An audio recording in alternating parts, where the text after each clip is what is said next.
and welcome. I am Christiana Ellis. I'm not the dungeon master or even the games master tonight, but we're going to play some Ironsworn. So, as mentioned, I'm Christiana Ellis. With me tonight, Lee Burdett. Hi. And Paul Weimer. Hi there. We're going to play the co-op mode of a game that I played solo mode recently and really loved. So we're going to try it out with more than one person. And this game lends itself to a mode that they call co-op mode, where there is no GM, and instead we're all just working together in those cases. And we use the same sorts of oracle tables that are used in solo mode when we need to, or if we just have an idea for how things go, we do that as well. But we're going to start with world building, and then character building, and then maybe have a little adventure, see how it starts. But to begin with, let's just mention that Ironsworn is a tabletop RPG. You can find it at ironswornrpg.com. And kind of impressively, in my opinion, the PDF version is free. So check it out. I think it's a great game.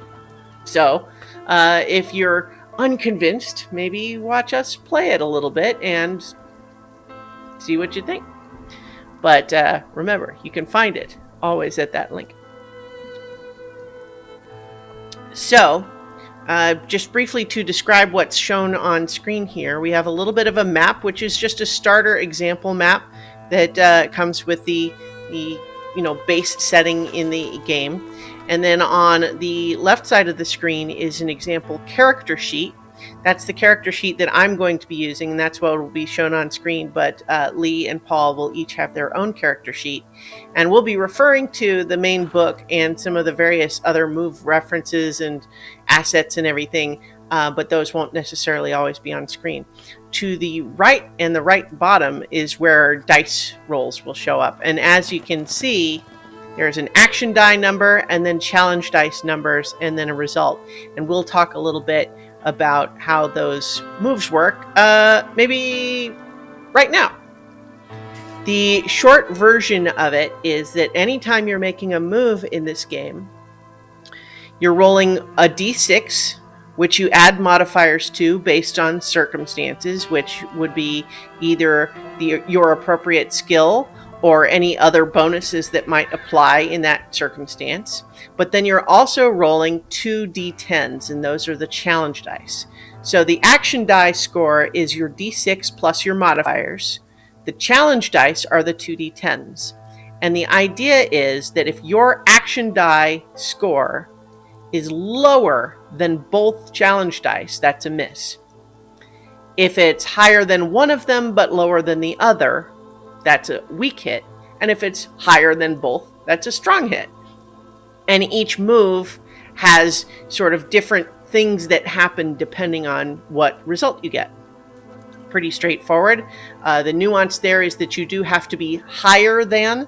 So a tie is not a success. So like, for example, if the challenge dice were both 2, that would still be a miss because that would be the same and not higher. But also, you notice that right here, where they're both 6s, it says complication and not miss. And that's because anytime the 2 challenge dice match, means something unexpected happens. Like, it could be a good thing that happens if it's a strong hit and a match. Or if it's a miss and a match, then it's a complication. And so we'll kind of work through that. But those are the basics of how the rolls work in this game. And so with that covered, let's talk about the world. We're going to establish some truths about the world. And so I've got a little document here that we're going to write in and establish some truths about the world. And we're using a workshop or a workbook rather, that comes with the PDF version of the game, where it basically asks us certain questions. It asks us to decide what's true about the world with regard to several different issues. And so we'll go through those and decide together what the answer is, and that will establish the base reality of our world. Sound good, you guys? Yes. Yep. All right, so then let's do it. Oops. If I could have the appropriate world workbook. There we go. So, the very first thing that we need to establish the truth about is the old world, meaning this game takes place in a setting where everyone here in the Ironlands, known as Ironlanders, came here from the old world. It's only been a couple of generations, so maybe if you're young, you never knew the old world, but your grandparents came from there. But we have to decide what is true about the old world. Why did people leave the old world? Why are we here instead of there? And so that's what we have to decide. And so it presents 3 suggestions for what that might be, but we could also make up anything we wanted. So do you guys have this up, or do you need me to read it? I didn't tell you to have this one open, so I can read it. I just pulled it up, but mine is blank, so I think we're just going to have to count on you to be awesome. I don't know why it would be blank. What did you pull open? I went to the journal. Ironsworn World Workbook is the PDF that you would have gotten with the game. That's what we're talking about. Oh, okay. Yeah. Okay, never mind. Yeah, that's okay. That's what I'm talking about, though. Yep, so I got it open. Yeah. So I'll go ahead and read the first one, but maybe just like each of us reads one of the 3, and then we'll decide if we want any of those or if we want, something else. And so the first option for the old world is the savage clans called the Skuld invaded the kingdoms of the old world. Our armies fell. Most were killed or taken into slavery. Those who escaped set sail aboard anything that would float. After an arduous months-long voyage, the survivors made landfall upon the Ironlands. Okay, I'll read the second one. The sickness moved like a horrible wave across the old world, killing all in its path. Thousands fled aboard ships. However, the plague could not be outrun. On many ships, the disease was contained through ruthless measures, tossing overboard any who exhibited the slightest symptom. Other ships were forever lost. In the end, those who survived found the Ironlands and made it their new home. Some say we'll forever be cursed by those we left behind. The old world could no longer sustain us. We were too large in number. We had felled the forest, our crops withered in the barren ground. The cities and villages overflowed with desperate, hungry people. Petty kings battled for scraps. We cast our fate to the sea and found the Ironlands. A new world, a fresh start. So, in my solo mode play session, I chose the third one, but that doesn't mean we can't choose it again or choose something else or something entirely different. What do you guys think?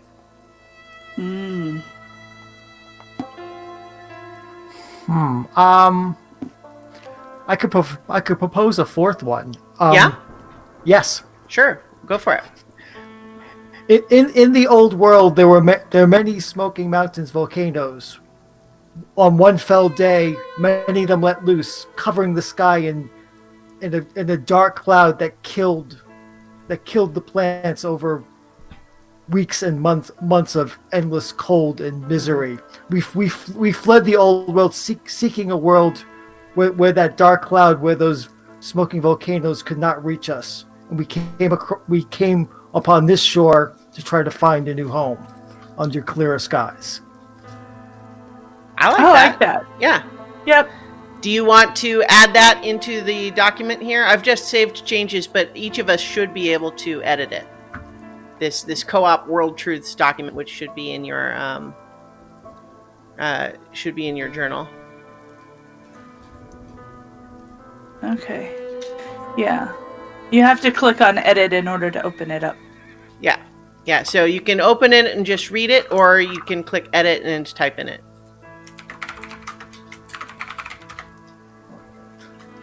And then once you save, it'll appear for everybody else.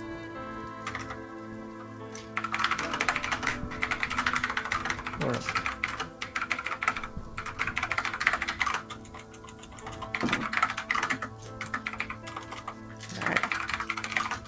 So yeah, I like the idea there. Natural disaster rather than any of the others.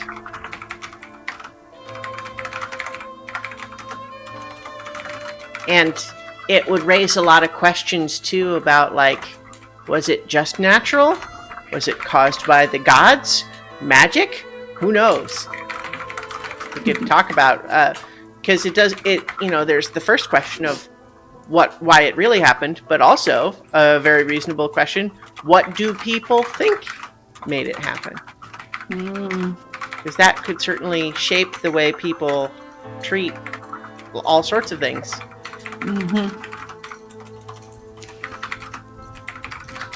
I'll give just a brief mention now too that we are using the Roll20 version of the character sheet for this game.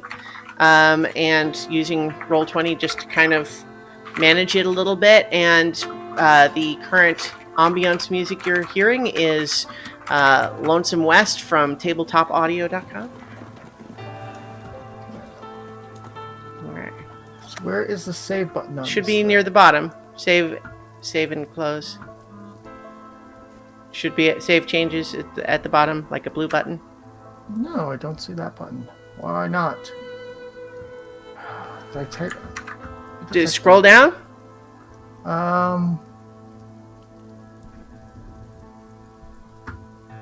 So, like, on screen, I'll pull up a different document. But yeah, if you I look... might have I may have the wrong. Okay, so File, maybe. I don't think so. But so look, like if you look on screen right now, I've got a different document open. I would have been typing here in description and notes, and then save changes right at the bottom. Yeah, I don't. Yeah, I'm on the wrong screen. Let me fix that. Okay. Let's try this again. Edit. Description and notes. There we go. There now it seems a little. Okay. What were you typing in? I don't know. I had the right thing, but it didn't have the buttons. I was able to type stuff. I just pasted it out. So now you should all be able to see what I wrote. Yeah. There you go. Yeah. Yep. All right. So. Oops. Okay. So next up, we're going to choose what's the truth in our world about iron? Because these are the Iron Lands. We are the Iron Landers. We swear iron vows, but what's true about iron? Is it that the imposing hills and mountains of the Iron Lands are rich in iron ore? Most prized of all is the star-forged black iron. Or the weather is bleak. Rain and winds sweep in from the ocean. The winters are long and bitter. One of the first settlers complained, only those made of iron dare live in this foul place, and thus our land was named. Inscrutable metal pillars are found throughout the land. They are iron gray and smooth as riverstone. No one knows their purpose. Some say they are as old as the world. Some, such as the iron priests, worship them and swear vows upon them. Most make the warding sign and hurry along their way when they happen across one. The pillars do not tarnish, and even the sharpest blade cannot mark them. yeah. So I chose the middle one in my other play session. Do you guys have thoughts about this one? I actually like the third one. Yeah? Because it brings to mind, the monoliths like Stonehenge, just these massive, boom, there's this thing. Yeah. It's very mysterious. Yep, there's definitely role-playing opportunities with those pillars around the land, as the quest starter below suggests. Yes, I agree with Lee. Yes, let's do that. All right. Okay, so I'm just going to copy and paste into the document. A bit easier when we're using the established one.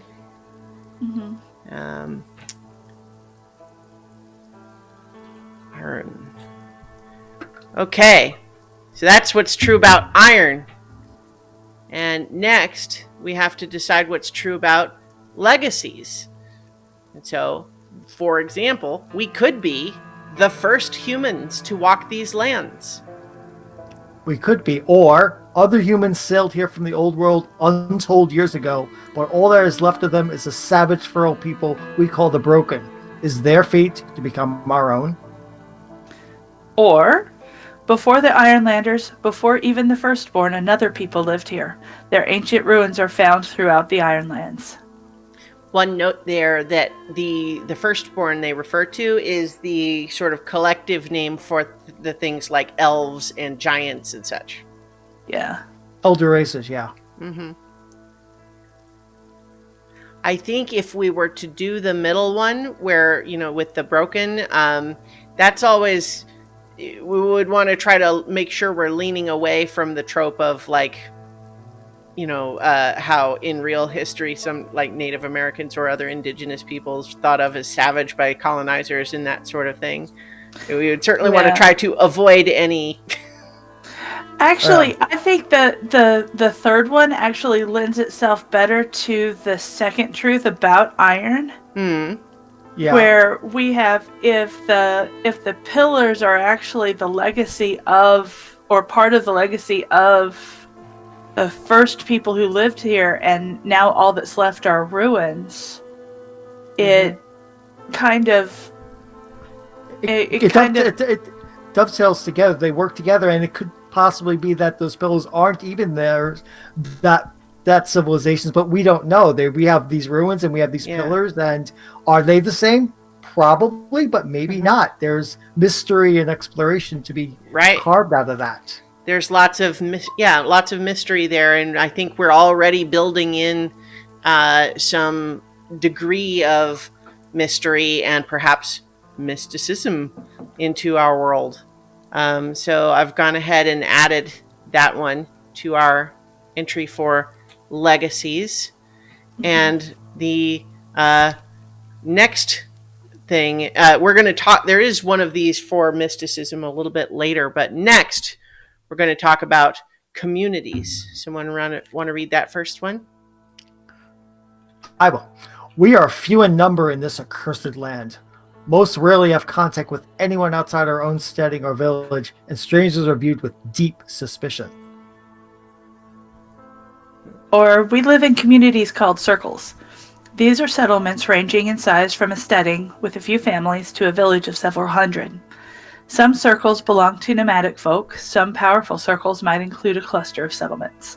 We trade and sometimes feud with other circles. Or, we have forged the Ironlands into a home. Villages within the havens are connected by well-trod roads. Trade caravans travel between settlements in the havens and those in outlying regions. Even so, much of this land is untamed. So a really Skyrim vibe out of all this. Yeah, somewhat. I would certainly think that Skyrim feels the most like the third one in this case, because you have cities of significant size, some level of infrastructure, right? As opposed to the idea that the first one is like there's barely these small villages and that's it. Or you could have it be sort of a middle ground.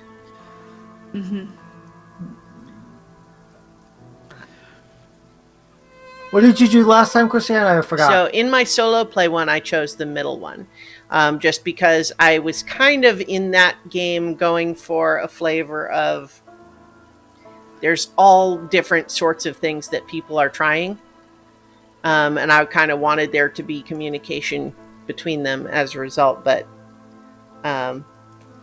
it's I don't know.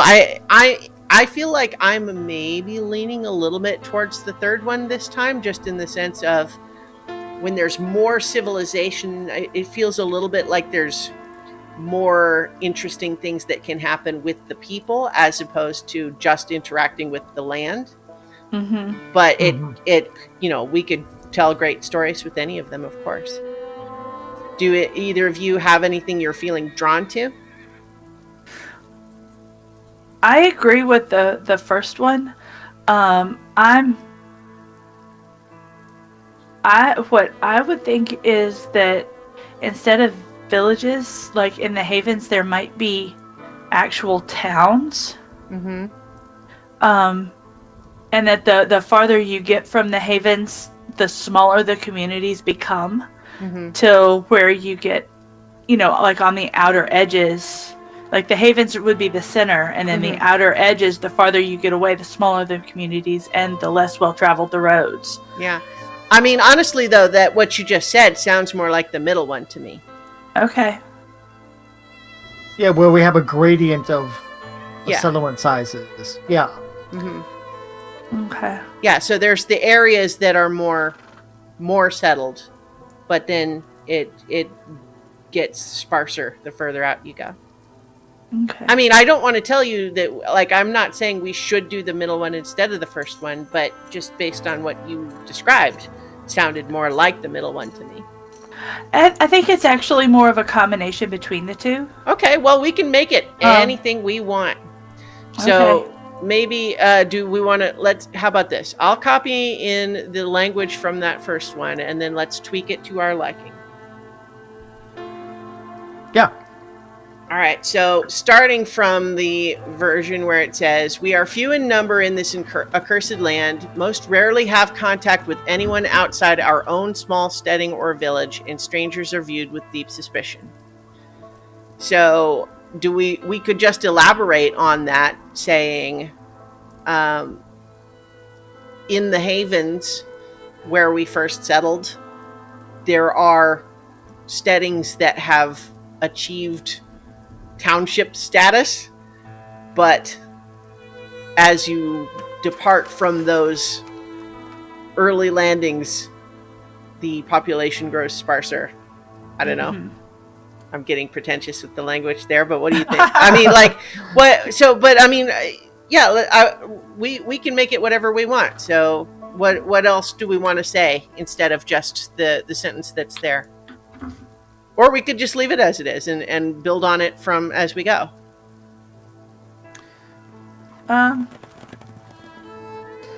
Paul? I think a variation, or at least using that sentence, using what you're saying before Chris leave, was kind of works. In the havens, our population is strong. Our settings the size of towns, but as the settlements spread out across this land into the more hinterlands, we become fewer until only small scattered steadings remain in the most wild of the regions of the Ironsworn. Okay, that sounded pretentious.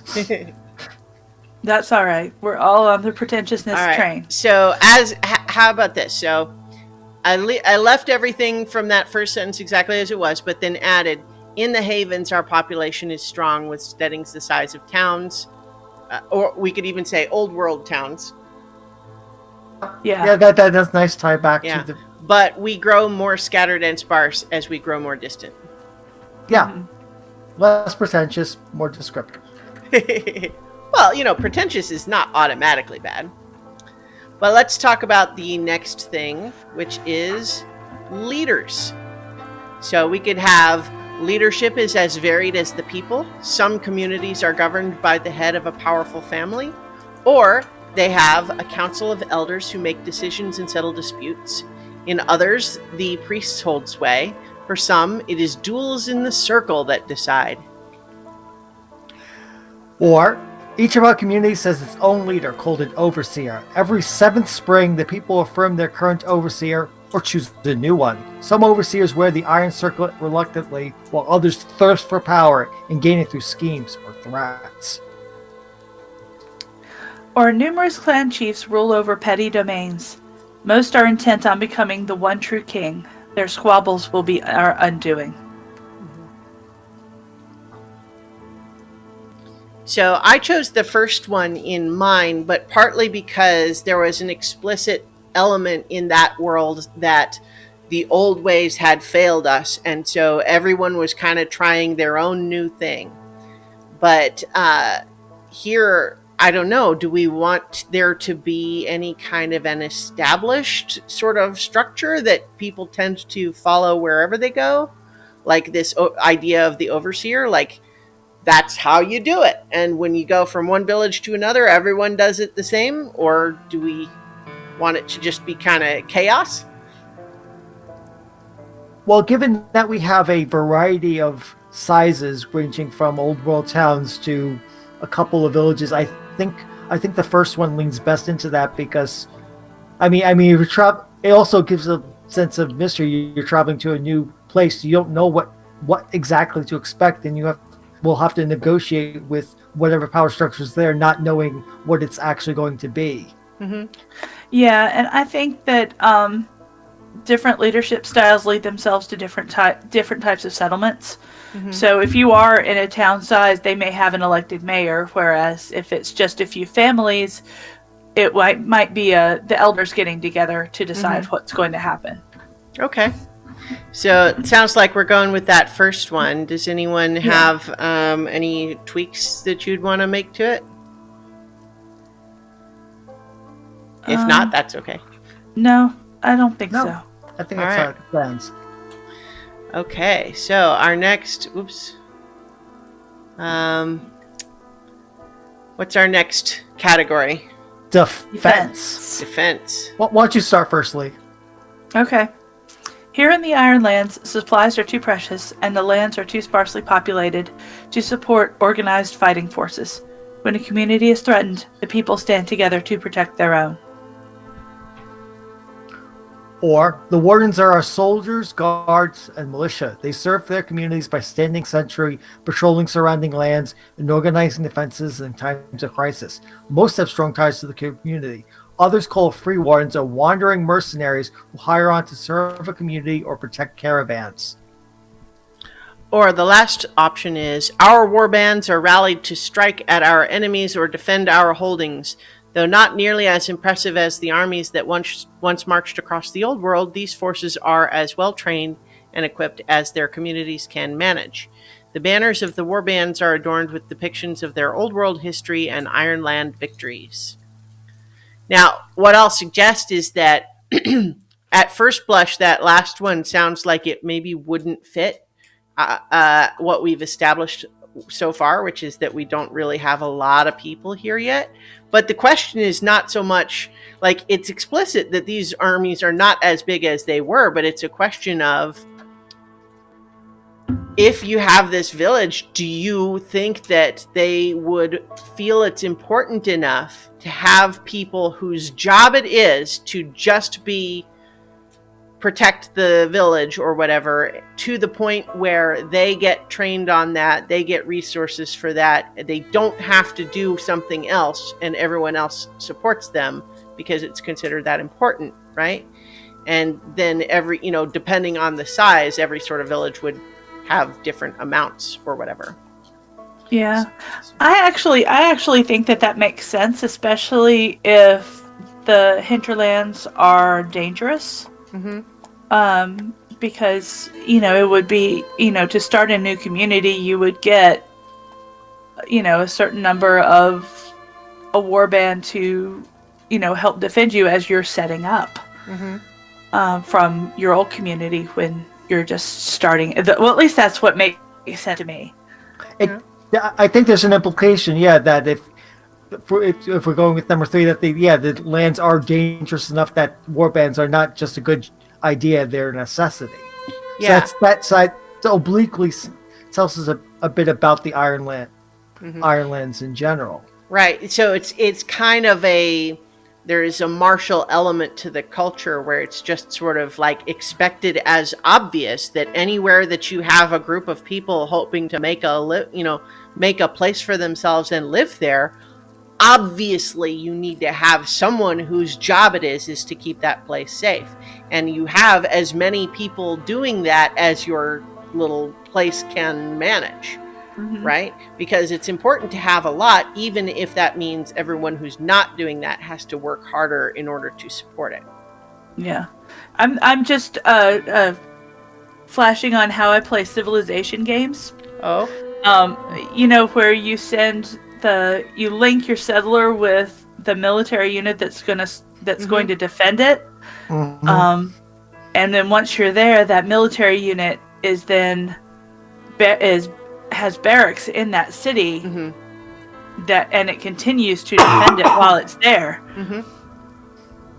So Yeah, so this is definitely different than in my solo play where I chose the first one, where I was saying it's like, this place is just, it is so hard scrabble that it is all anyone can do to earn, like, even get enough food for themselves, much less be able to support someone else whose job it is to just be a soldier. So I think this is definitely a departure from that. So it means like anywhere we go, they're going to have someone at least there, even if it's just one guy, but it's their job, to be protection. Interesting. Okay. All right. So the next category is mysticism.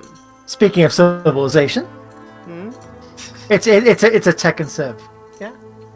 As Lee well knows. All right, I'll start.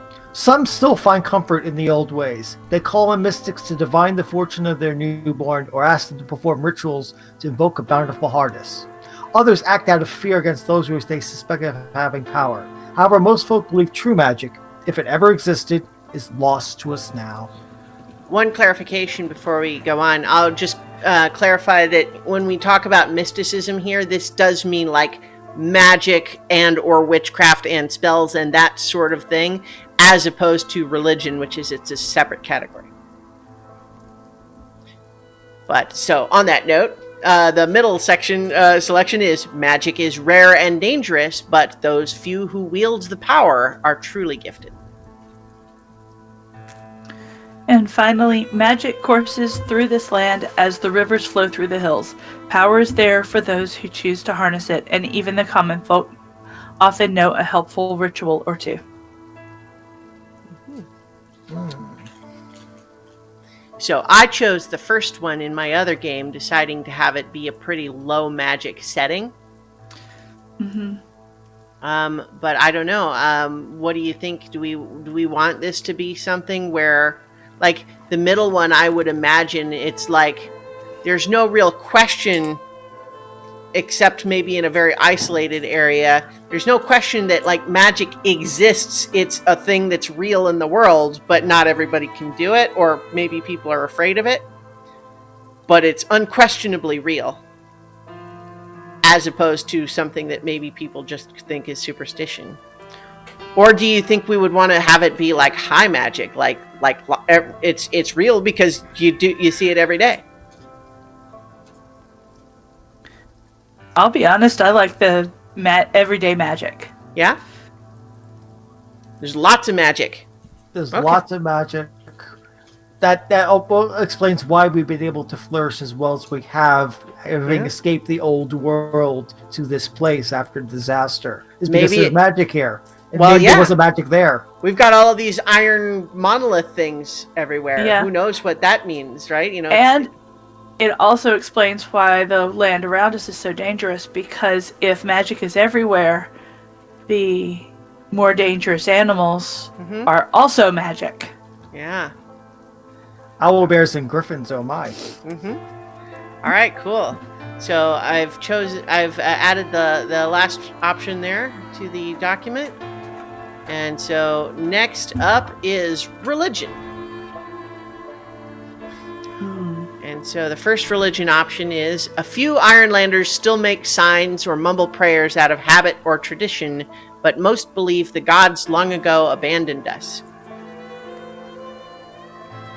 The people honor old gods and new. In this harsh land, a prayer is a simple but powerful comfort. Or our gods are many. They make themselves known through manifestations and miracles. Some say they even secretly walk among us. The priests convey the will of the gods and hold sway over many communities. Now, one thing we want to keep in mind probably with this one is we fled the old world because it was destroyed by a volcano apocalypse. What does that mean for everybody's religious feelings? I have a fourth, which kind of works off of 1 and 2. Okay. And the idea is that when we left the old world, we left our old gods behind, but now here in this new land, this land of magic, we have raised up new gods that we're still coming to terms with. And they may yet walk, they may walk among us. We don't know. Or, here's a fifth option. Okay? Our old world was destroyed by man's hubris when we tried to rise above the gods. Now,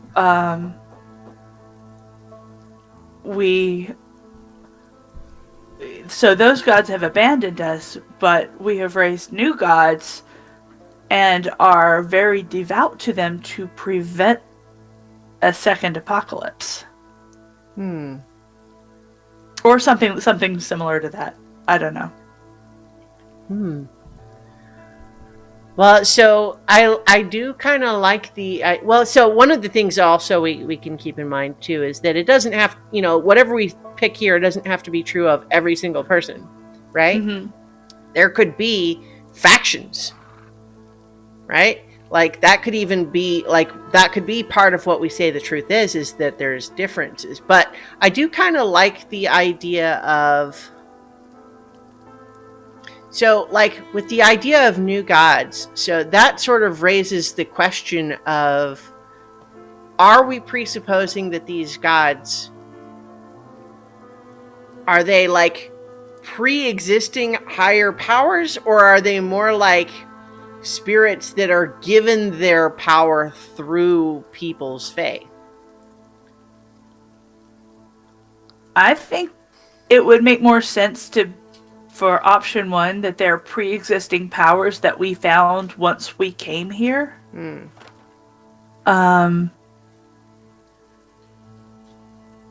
So what if it's like there were gods of the old world that rejected us, essentially, by trying to obliterate us?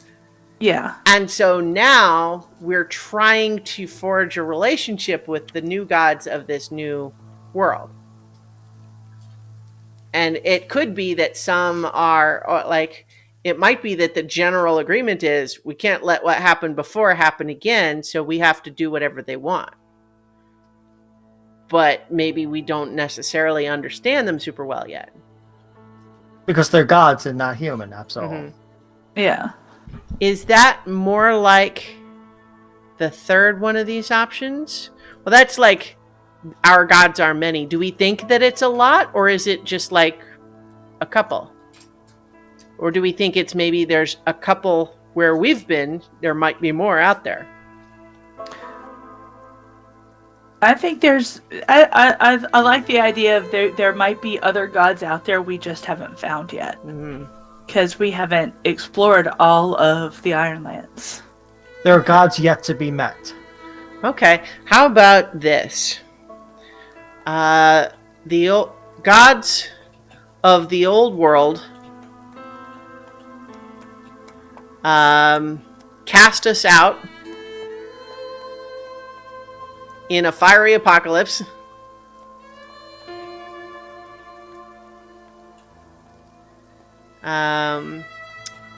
For trying to rise above them. Do we want to include that? Yeah, I do like that idea of like man pitted against God and God striking us for having temerity to be like God. That's very Old Human. Testament. Right. So So so the gods of the old world cast us out in a fiery apocalypse for trying to rise above them. Here in the Ironlands, there are new gods, but we are still coming to know and understand them. There is urgency to avoid the mistakes of the past, but not everyone agrees on how best to please these new deities.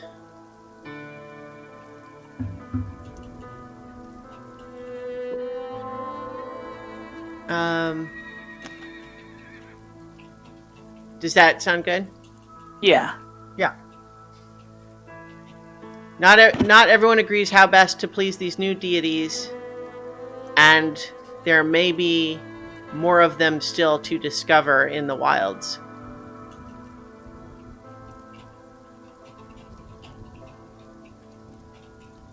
If 3 goddesses show up with a golden apple, run.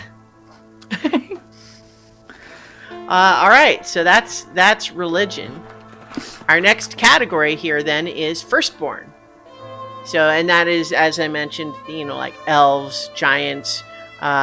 There's like a werewolf species, trolls, that sort of thing. So we could have this choice of the Firstborn have passed into legend. Some say the remnants of the old tribes still dwell in deep forests or high mountains. Most believe they were never anything more than myth. Or the Firstborn live in isolation and are fiercely protective of their own lands. Or the Firstborn hold sway in the Ironlands. The elves of the deep forest and the giants of the hills tolerate us and even trade with us for now. Ironlanders fear the day they decide we are no longer welcome.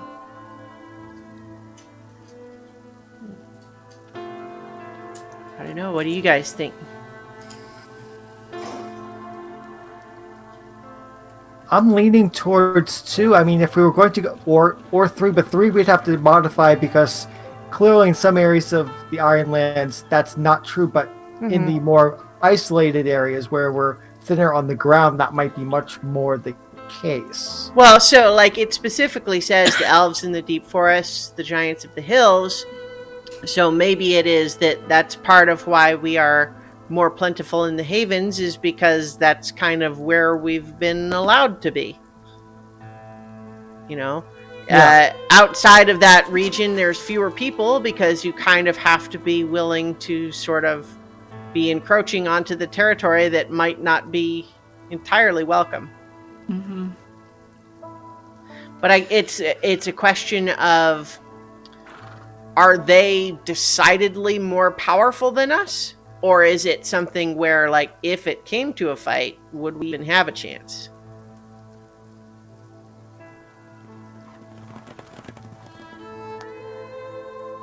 Lee, thoughts?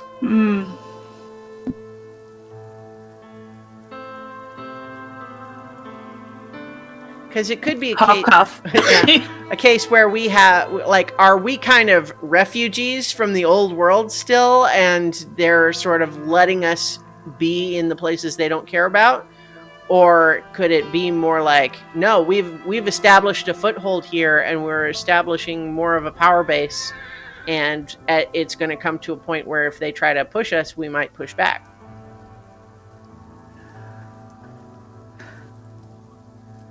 Yeah, I think what you just said, that we are, we used to be refugees, but we've got enough of a foothold now that we're starting to expand because people. Mm-hmm. And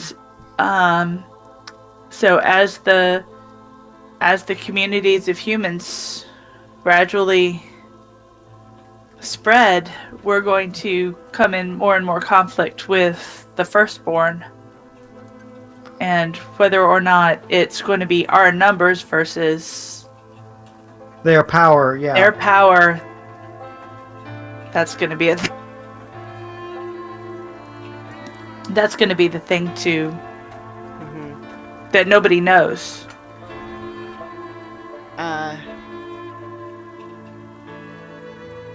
Around the borders. So, how about this? When we first arrived, we were refugees, but now that we have established a foothold, we have been expanding our reach, and there have started to be tensions around the borders. Yes. Yeah. Do we want to say anything about any of the specific ones, like elves versus giants versus, like, as described in the book examples, elves and giants are the ones that kind of have the most of their own kind of actual civilization, as opposed to just being around doing their thing in the wilds. I don't know, because why wouldn't the elves have their own cities? I don't know. Maybe they do. Yeah, and see, that's the thing, is that the farther we spread out, the more contact we have. Maybe the only elves we know of right now are in the deep forest, but Mm-hmm. as as as we grow and as we spread, oh hey, there's these Yeah. actual cities that they have. By the way, just in terms of the basic description of the map here, so the Havens is this big region right here. Mhm. And then the flooded lands is a bunch of like marsh, swamp, fjords, and that sort of thing. Ragged Coast is, of course, a lot of like rocky fjords as well. The deep wilds is like where the deep forests are. And so we would say that probably most of the elves are in that region. Mm-hmm. Hinterlands starts being, from the sort of plains and moors and starts getting into being more hilly. And then like the Tempest Hills is like full, foothills of mountains sort of region, and that's like where the giants are. And then Veiled Mountains, the high mountains, and then Shattered Wastes is just like, Antarctica. Okay. And so like that's the map, the default map that we get with Yep. the main book. Yeah, so as we're pushing out of the hinterlands into the wilds and into the hinterlands, we're definitely running into more giants, more elves, and as you said, Lee, there might be cities there that we have just not gotten that far enough to know what to find yet. Right. So we still know very little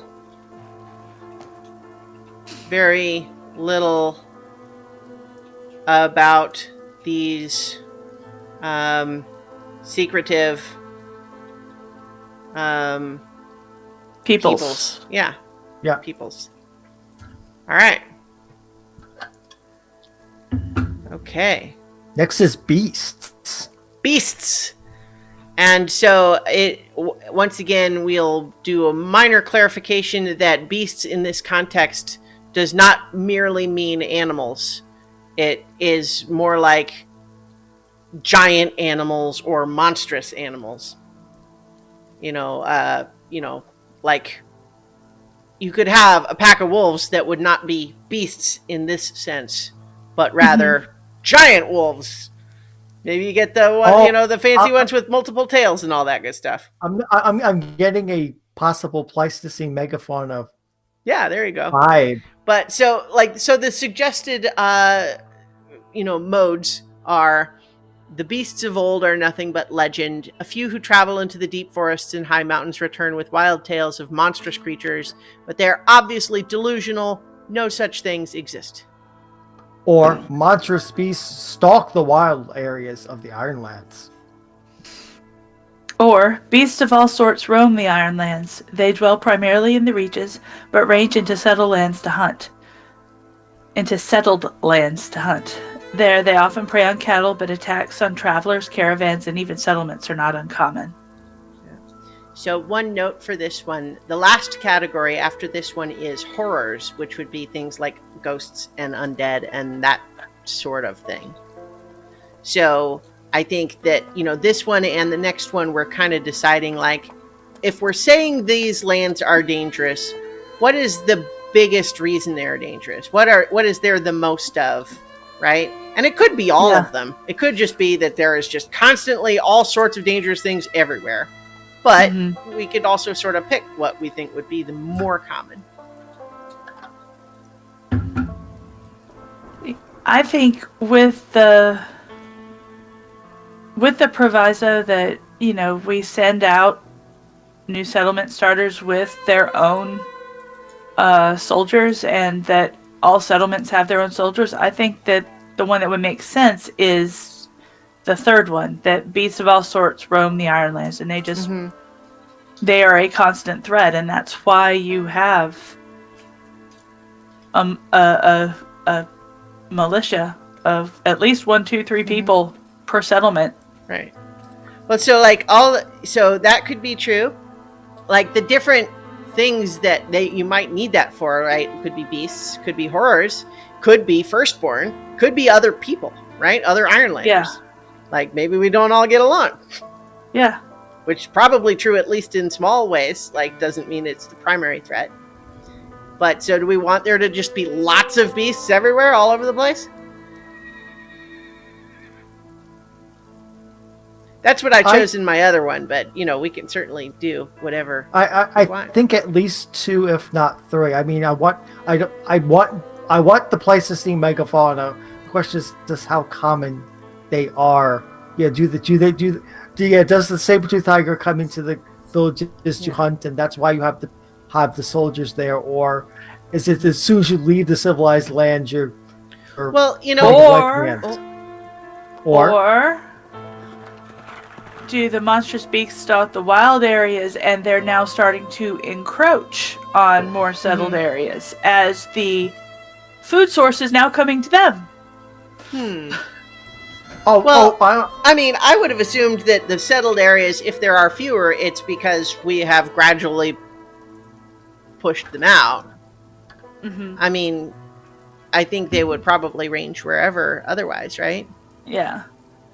I mean, I don't mean to shoot down your idea. I'm sorry. No, I'm just throwing stuff out there. No, well, I like the idea though that maybe just based on what we sort of said about like how we're settled, like if we're a little bit more established in parts of the havens, but then we grow more and more dispersed, I would think that it's basically progressively more of a problem the further out you go, right? Because part of the nature of having a higher concentration of people all with militaries or militia at least, that part of that is that you've managed to drive them away a little bit, right? That's part of making them safe. But that when you have fewer and fewer people out doing that, it's more of a problem. Does that sound? That sounds reasonable to me. All right, so I'm gonna copy that second one, but then add just a little bit more nuance to it. Beasts. So monstrous beasts stalk the wild areas of the Ironlands. In the denser population of the havens, there are occasional sightings or attacks, but they are progressively more of a problem the further you travel from the center of civilization.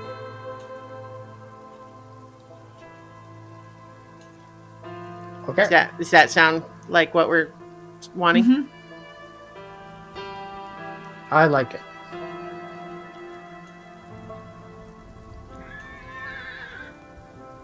Okay, so what about horrors? Nothing but stories to frighten children? Or we are wary of dark forests and deep waterways, for monsters lurk in those places. In the depths of the long night, when all is wreathed in darkness, only fools venture beyond their homes. Or, the dead do not rest in the Ironlands. At night we light torches, scatter salt, and post sentries at the gate. It is not enough. They are coming. Zombie apocalypse Ironlands. Wow. Yeah. Well, certainly one of the options. I could see how you could tune the game that way. That way, if that's what you wanted. Yeah. Yeah. Well, that's part of the whole point of what this exercise we're doing now is, right? We're kind of deciding what we want to be dealing with. Yeah. It sounds like there's maybe not a lot of enthusiasm for zombie apocalypse.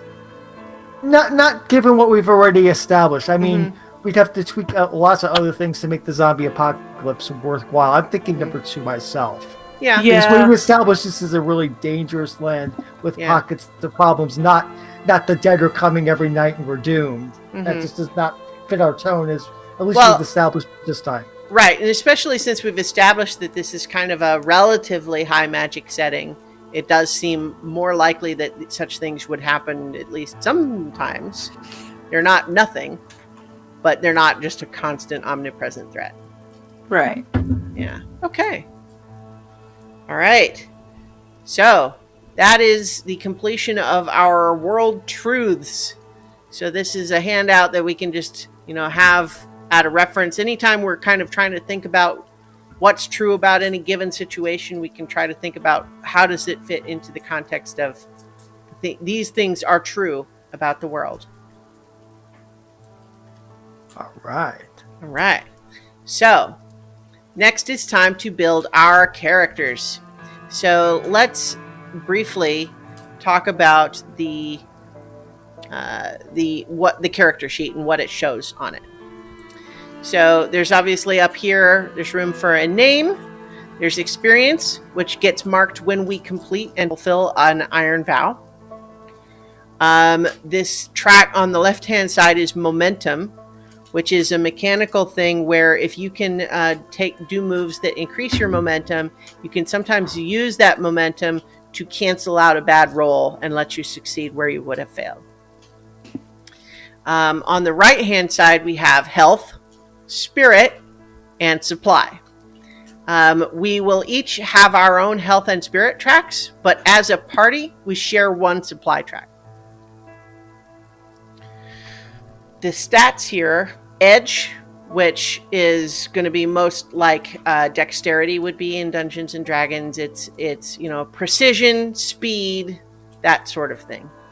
Iron is your basic strength, your fighting, your aggressive combat stat, and just toughness.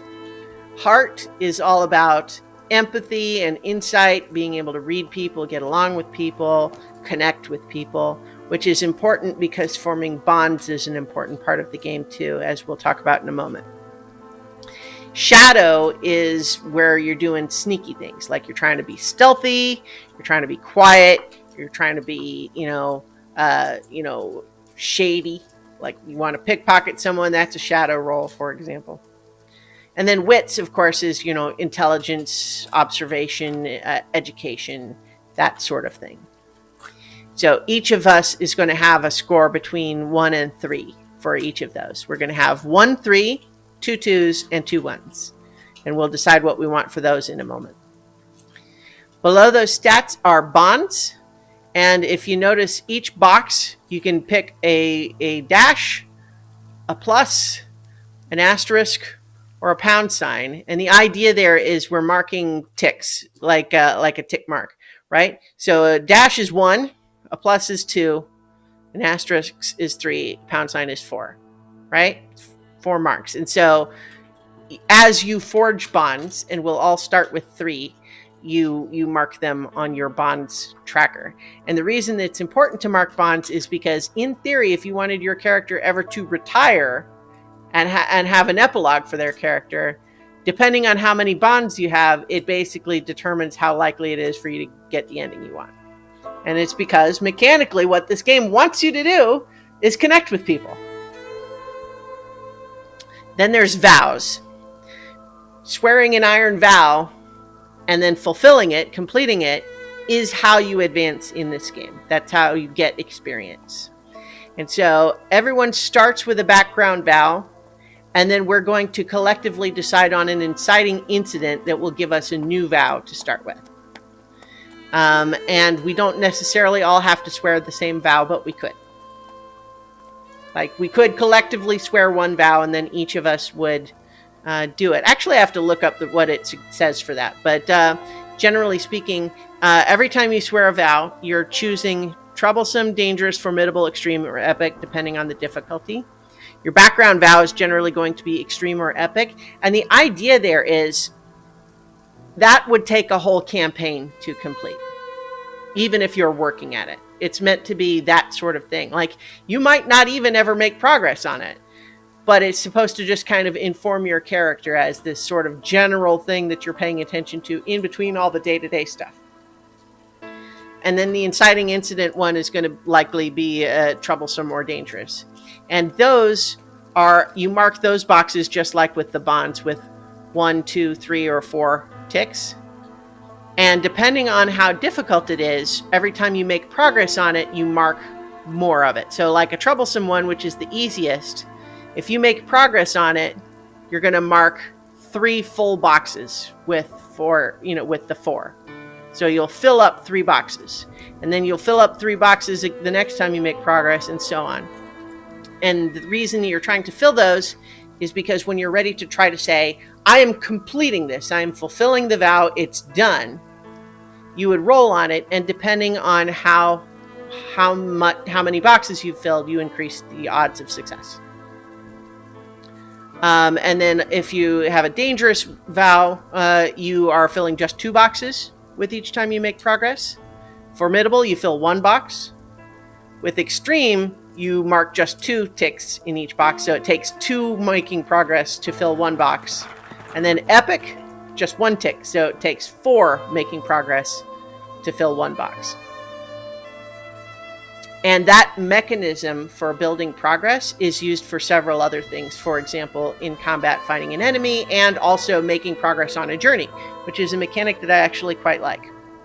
Then below at the bottom here, we have various debilities: wounded, unprepared, shaken, encumbered, marked, maimed, haunted, corrupted. And those are things that can happen during combat. Now, one note here that I observed during solo play is that on your health, like if you go down and you mark your health at 0, you know what? It doesn't do that anymore. Maybe they fixed it. I was going to say what was happening to me before is that when you marked it to 0, it automatically marked wounded, but that's actually not correct.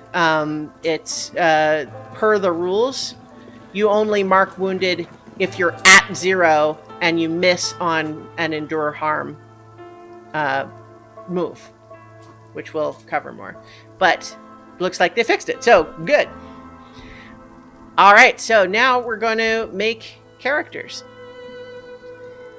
So the first thing we're going to do, also the thing that's going to be important that doesn't get shown on the character sheet is we're each going to choose 3 assets, but we'll talk about that more in a moment.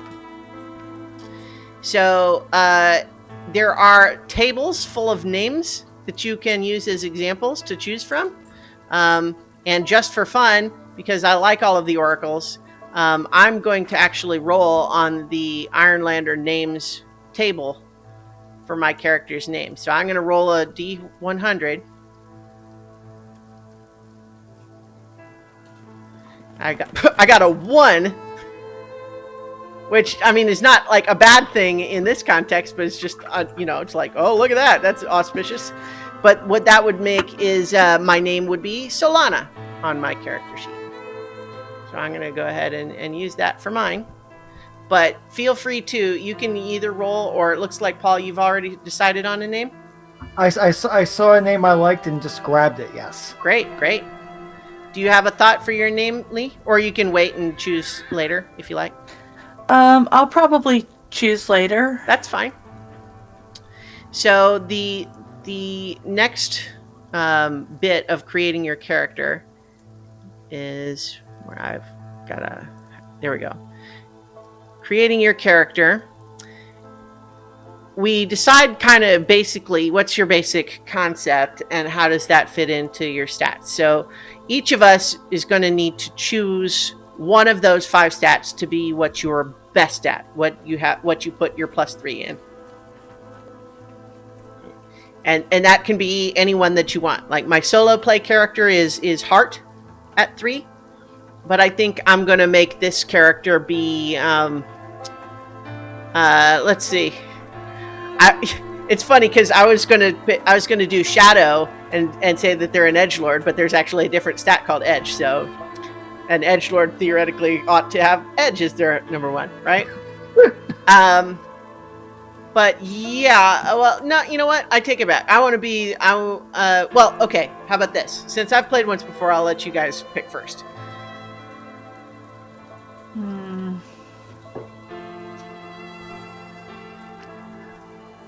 So there really aren't any classes in this game, he said, for the audience. Right. It's really stats and how you run the character that way. Well, it's stats and the assets you pick. The assets, yes, thank you. Mm-hmm. Okay. Yeah, so no fixed class, just everyone has access to the same mix and match of stats and assets. Okay. You could roll for it if you wanted. I got into a mood where I was just rolling for everything when I played the first time. But yeah. I'm just looking through the asset, the master card list for the assets. For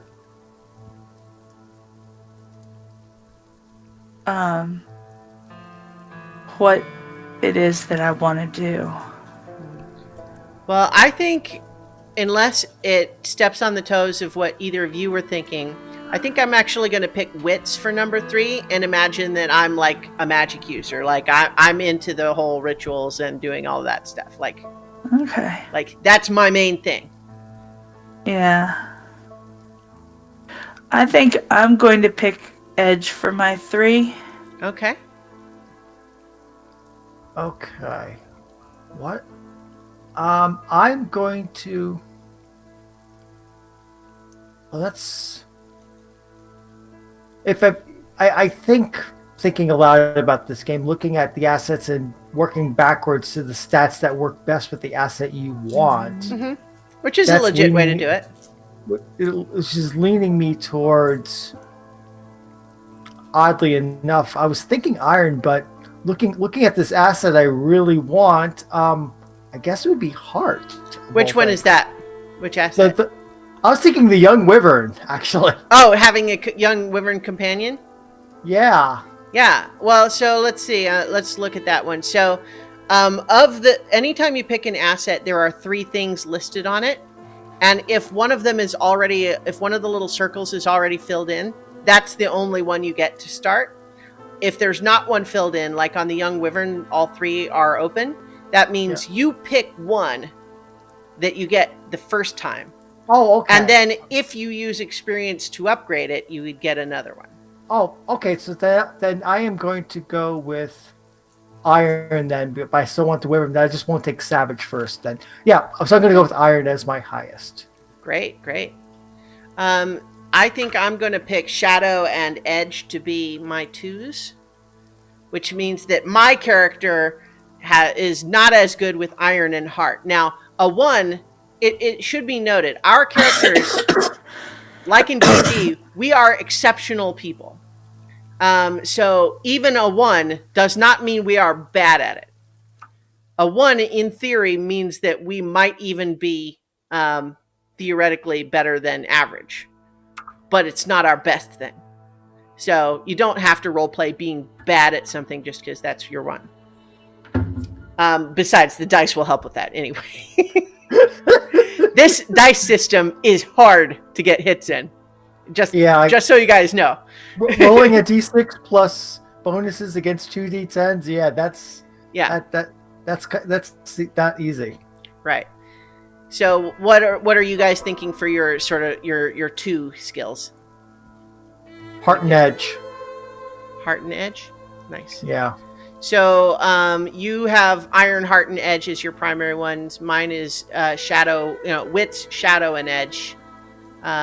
What are you thinking, Lee? I'm thinking iron and wits for my 2s. All right.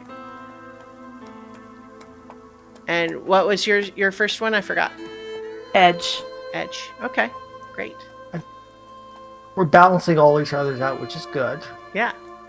We don't have any necessary holes. Yeah. So now you can look at the assets, and there are several different kinds of assets. You're going to pick 3 of whatever you pick, but some of them have preconditions, and they'll say on the card if they do. But so there are rituals, which I'm going to be looking at if I'm like a magic user type of character. There are combat talents, which are, primarily used, like depending on what kind of weapon you think you have. There are different ones that might apply. There are also paths, which are just like special skills. And then there are companions, which, for example, like the young wyvern is a companion, like that you have a young wyvern buddy that follows you around and helps you do stuff. So I'm excited to look at the rituals because I picked a low magic setting in my solo play. I really didn't even read them. All right. Hey, there's lots of possibilities here. Let's see. Rituals. Although I think I should leave that to the people with the higher wits. Myself, which is not myself, but they do look interesting. Is there a cleric one? We should have a cleric. Well, they really don't break down quite that way. There is an herbalist who does healing with herbs, for example. That's a path. Let's see. All right. I'm trying to figure out where to make notes on which ones I picked. I'm just going to have to do it separately. Yeah, if you just have like a little notepad or something where you write because it's whatever you pick, you're only going to have the one piece of it so far. So it's not really that much text. But just put it where, you'll be able to refer to it. Okay. Because the first one that I picked was Dancer. Mm-hmm. And is this when you secure an advantage plus edged by dancing for an audience, add +1 and take 2 momentum on a hit?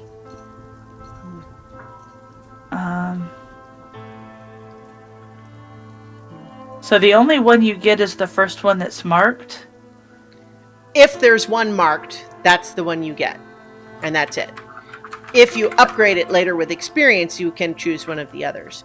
If none of them are marked, you can pick which of the 3 you want. Okay.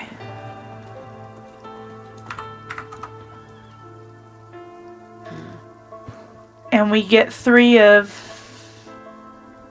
these. Yeah, Okay. You get 3 assets, yeah.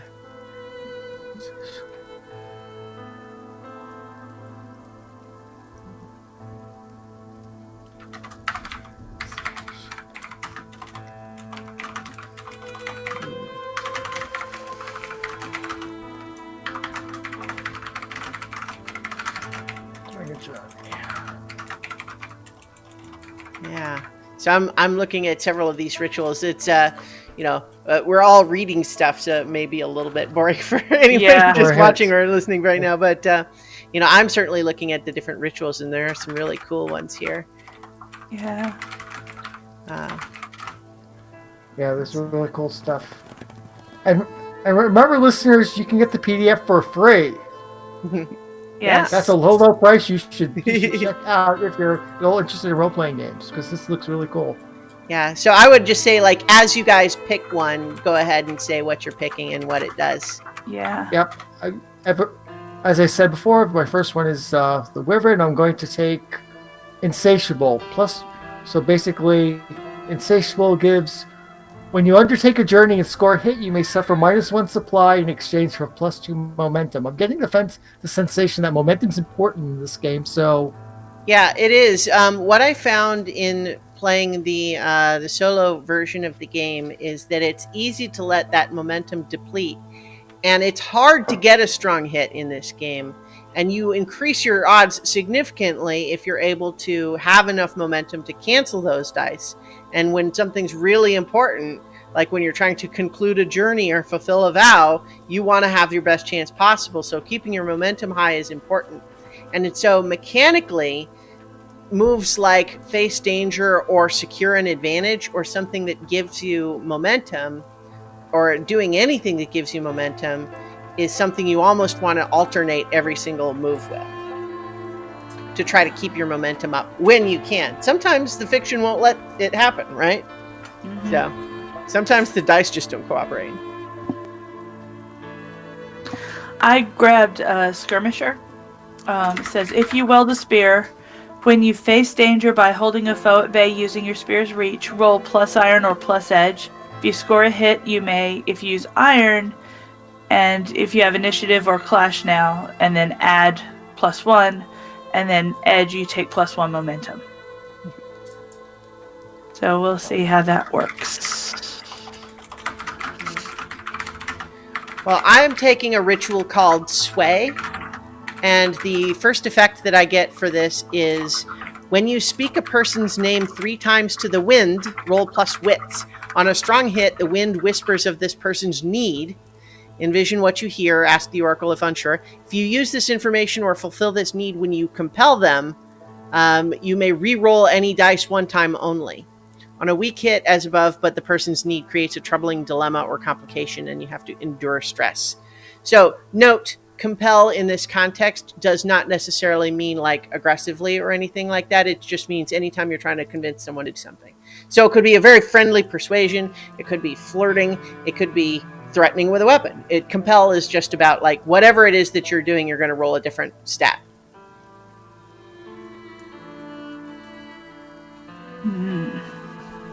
Okay, I'm gonna take Slayer, and where? Oh, I lost my thing. Here, where'd it go? I'm going to take. Slayer comes with the first box. When you gather information by tracking a beast or horror, or when you secure an advantage by readying yourself for a fight against them, add +1 and take +1 momentum on a hit.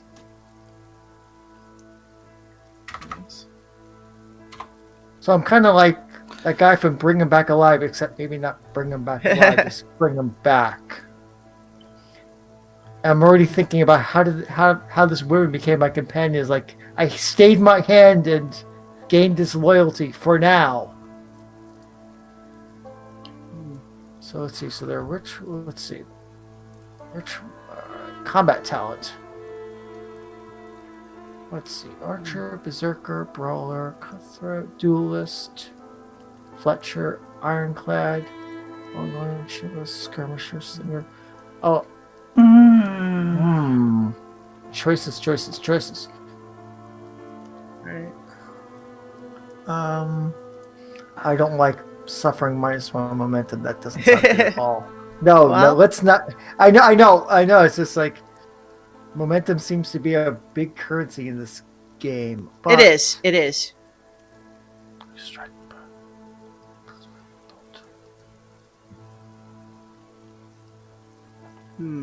Swear. Oh, I like. Okay, Swordmaster. We're gonna go with Swordmaster. If you wield a sword, when you strike a clash and burn momentum to improve your result, inflict +2 harm.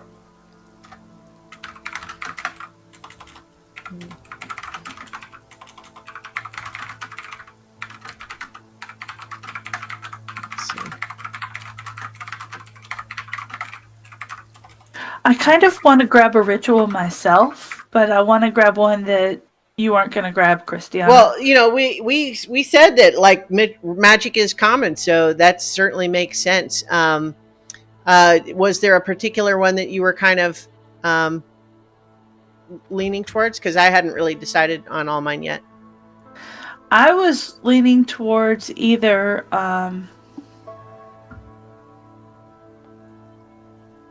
I think I was leaning towards Lightbearer. Okay, yeah, that's cool. I wasn't going to pick that one. Okay, so when you focus on a source of light and capture its essence, roll +wits. On a strong hit, set your light track to +6. On a weak hit, make it +3. Then, when you make a move to overcome or navigate darkness, you may add +2 and suffer 1 less light, or -1 light. But I liked that. All right. I am choosing a second ritual of Talisman. When you fashion a charm, envision it and name the specific person or creature it protects against. Then roll +wits. On a strong hit, when the wearer opposes the target through a move, add +2. If a 1 is rolled on the action die while making a move with the charm, the magic is spent. And if it's a weak hit, then you add just +1 instead of +2. So that would be something like, if we know we're hunting a particular creature or person, I could make that in advance and have it use that to work against it and to protect me from it.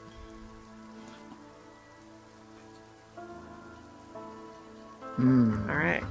And then I think instead of doing a third ritual, I will. You know what? No, I decided I'm like a magic person. So I will have like.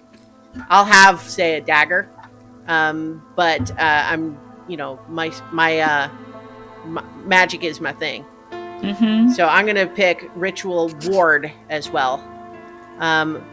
which is when you walk a wide circle sprinkling the ground with salt, roll plus wits. On a strong hit, choose 2. On a weak hit, choose 1. When a foe first crosses the boundary, take +1 momentum. When you first inflict harm against a foe within the boundary, inflict +1 harm. Or your ward is likely, ask the oracle, to trap a foe within the boundary. That sounds fun. Yeah, that does sound fun. Yeah. All right, cool. So those are my my 3 assets. Is I know all of those sort of spells. Now I didn't see in the rules. Can you? I mean, so you could theoretically have 3 paths. Although that'd be really weird. You could do that, yeah. There's no rule about how many you can have. Like there, you pick 3 assets, and they can be whatever you want. I mean, and if you think about it, like in real life, people have double multiple majors, jobs. Yes, multiple jobs, right? Yeah. I'm a story weaver, trickster, and a slayer. That I guess you could do it if that's what you really wanted. Yeah. So my character is a mystic who can learn the secrets of men's minds and hearts. I can create protective talismans, and I can also create mystical wards. And also, I have a dagger. Also, you have it. It's of note that, like, when you're in combat and you do a move that's going to inflict harm, the basic way that it works is you follow the narrative fiction of it. If you have a weapon which is theoretically a lethal weapon, not to make a pun about the movies or anything, but like if it's a weapon that could do lethal damage, you are going to inflict 2 harm per successful hit. If you're just doing it like unarmed or like with a rock or just, otherwise it would be 1 harm. All right. Solana, who is skilled with wits, and then Shadow and Edge, has these 3 various rituals. And have you guys got your 3? I have my 3. Let me reiterate them for the audience. I have the Wyvern, of course. Mm-hmm.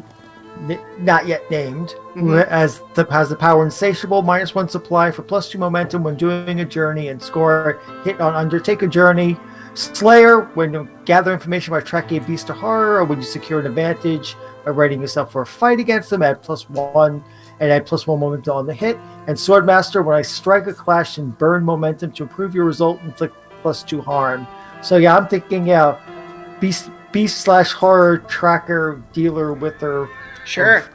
Of the nasty things that attack towns and settlements. Mm-hmm. You can do all that magic stuff. I hit things hard. Well, and so that Swordmaster is a perfect example of one where it only activates when you burn momentum. So you need to keep your momentum up, or else you'll never be able to do that. Yes, which is why the Wyvern and the Slayer both can gather momentum with their abilities. Although we need to keep our supply up so I could do that. Mm-hmm. For the Wyvern anyway. Well, that's why it's going to be a constant balance. It's there's a resource management element of this game for sure. And so if you pick an asset that has a little track, you'll also need to track what it's at. So your Young Wyvern, for example, has a +5 track, which is its own health, and different things will make it go up or down. What about you, Lee? Do you have your 3? Yes, I do. See, you didn't have to tell me I was muted that time. So I have Dancer. When you secure an advantage, use +edge by dancing for the audience, and add +1 and take +2 momentum on a hit. On a strong hit, 1 time only, add +2 if you make a move to interact with an audience member. Nice. Which kind of makes me want to change my iron to heart, because then that's more interaction. But you're rolling edge when you do the dancing. right. So I'm gonna leave it as is. It'll be fine. Yeah. And then skirmisher. So I'm going to be using a spear. Hmm. And when you face danger, by holding a foe at bay using your spear's reach, roll plus iron or plus edge. And if you score a hit, you may, if I use iron, strike if you have the initiative or clash now, and add +1. Or if I use edge, I take +1 momentum. Nice. So if we're using like a community or a group momentum bar, We're not, though. We each no. have our own Okay. momentum. Okay. Yeah. Supply is the only one we share. And then I have the ritual to weld light. So I think my person is probably someone who is just very agile and probably explores a lot, but doesn't actually. Maybe they get in trouble a little bit on their own, but maybe not used to working in a group per se. And that she's out there, exploring the wildlands and caves and hills and deep forests and stuff. Mm-hmm. All right. So now we all have to decide what our background vow is. And this is something that should be either extreme or epic. And we're not going to do the swear and iron vow move for this. This is just kind of a background thing that's true about your character. And I'm going to say that my character's background vow is to learn the secret of immortality. Nice. And that's an epic vow.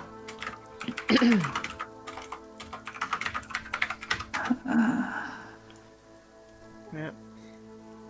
And then so you each need to do one of those. And this is just like, what is your background? So it suggests this is, a part of your character's backstory. Maybe a vow sworn years ago, or one which is reaction to some recent major event.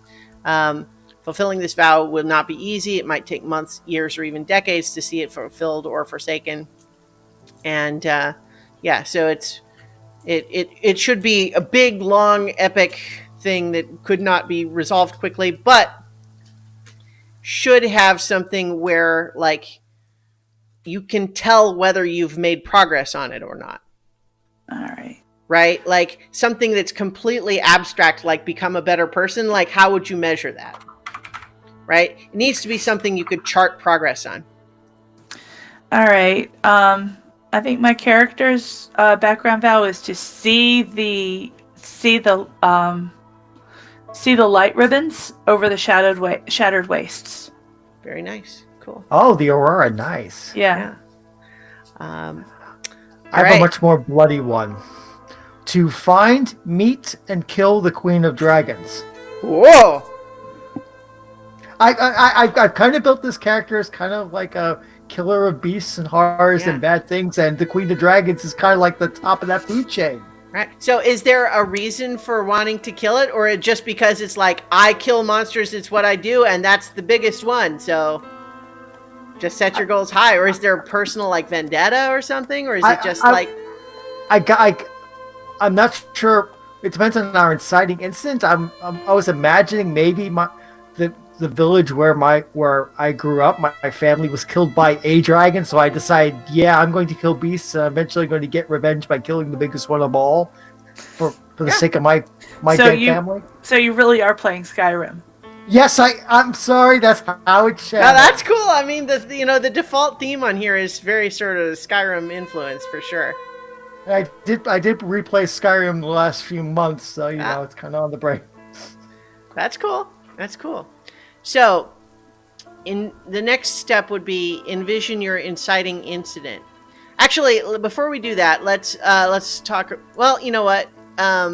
Let's talk about bonds first, because we're each going to start with 3 bonds, and because of us playing like as a party that's traveling together, it makes sense that for each of us, 2 of our 3 bonds would be with each other, right? Right. And so that kind of makes sense, narrative sense. And it's relevant because some moves you do, if you share a bond with that person, you get a bonus, right? Mhm. So in addition to making narrative sense, it makes sort of mechanical sense. But then that third bond, like, could be with a whole community in general, could be with a specific person. Just try to decide in your own mind who it is and where that is, and then you can we can all decide, and we can decide too. Do we want to all be like from the same place? How did we meet each other? I actually kind of like the idea that maybe we're all from like the same town, and like we're childhood friends who have decided that we're going to go see stuff. Adventure together. I do like that idea. Gives us a long and deep connection, not we just met in the tavern 5 minutes ago. Sort Yeah. of thing. I don't know. What do you think about that, Lee? I think so. Yeah. That makes sense. Why? How do we all get on the road? Or why do we all get on the road? Then yeah, absolutely. Okay. So do we want? Let's decide some things about our home settlement. Like, where did we come from? And like, if your whole thing, Paul, was that like parents were destroyed, like maybe your old village was destroyed by this dragon, but then you came to live at the one where Where this you two character and live. mine are from. Yes, that makes perfect sense. An aunt, uncle, grandparent, something took me in where you Sure, two lived, sure. and I got raised with the two of you that Yeah. next door as they're off. That makes perfect sense. So let's start thinking about, we can look at some of the oracle tables as examples, or if we could even roll on them to try to say, like, what's the name of that place? What is it like? What's it, where, what's the whole deal there? Okay. Oracles tables. So there are tables, for example, like settlement name is one table where you can roll once for like what kind of thing was the inspiration for the name, and then a second Where? roll. This is in chapter 6, but we also don't necessarily all need to have it up. If we want to roll, we could just roll on it, but it's in chapter 6 of the main book. Oh, okay. So yeah, all of those oracle tables are in that section, and it's just basically things that you roll a D100 on, and it can come up with different things. So, like, for example, the first roll on the settlement name could be, is it named after a feature of the landscape? Is it named after a man-made edifice or a creature or a historical event, and so on. And then there's also a quick settlement name generator where you roll twice to get a prefix and a suffix and just get it kind of random that way. Okay. So we got a 47 roll. What was that to roll on? To my name. Your name? Yes. Okay. Yeah. Yeah. What is your name? My name is Myrtle. Myrtle? Myrtle. Yep. All right. I'll update my bond. What table did you roll on? Because Um, you chose not to use the one, because 47 on the Ironlander names table isn't Myrtle, but that's okay. Ireland. Oh, So Ironlander names is Oracle 13. It's a table on 184. yeah. I mean, It's the page right underneath it. The 184, and then it goes down, and then you've got it's basically the very next page. I just happened to be on that page. Oh, okay. Oh, so there's two separate tables there. Okay, never mind. Yeah. So that's my fault for forgetting that there are two separate names. Two separate tables. Yep, no worries. Yeah, why don't we use Oracle 7 to come up with a name for our settlement? Okay, sure. So I'll roll one D100 and one of you roll a D100, and that'll be for so I rolled 98, which means that our settlement is named after a something else, which would be so not one of the other categories. So you roll a D100 now. 82. So that would mean our settlement is named after a positive term, and then hope is an example of that. So do we want it to be hope, or could it be something else?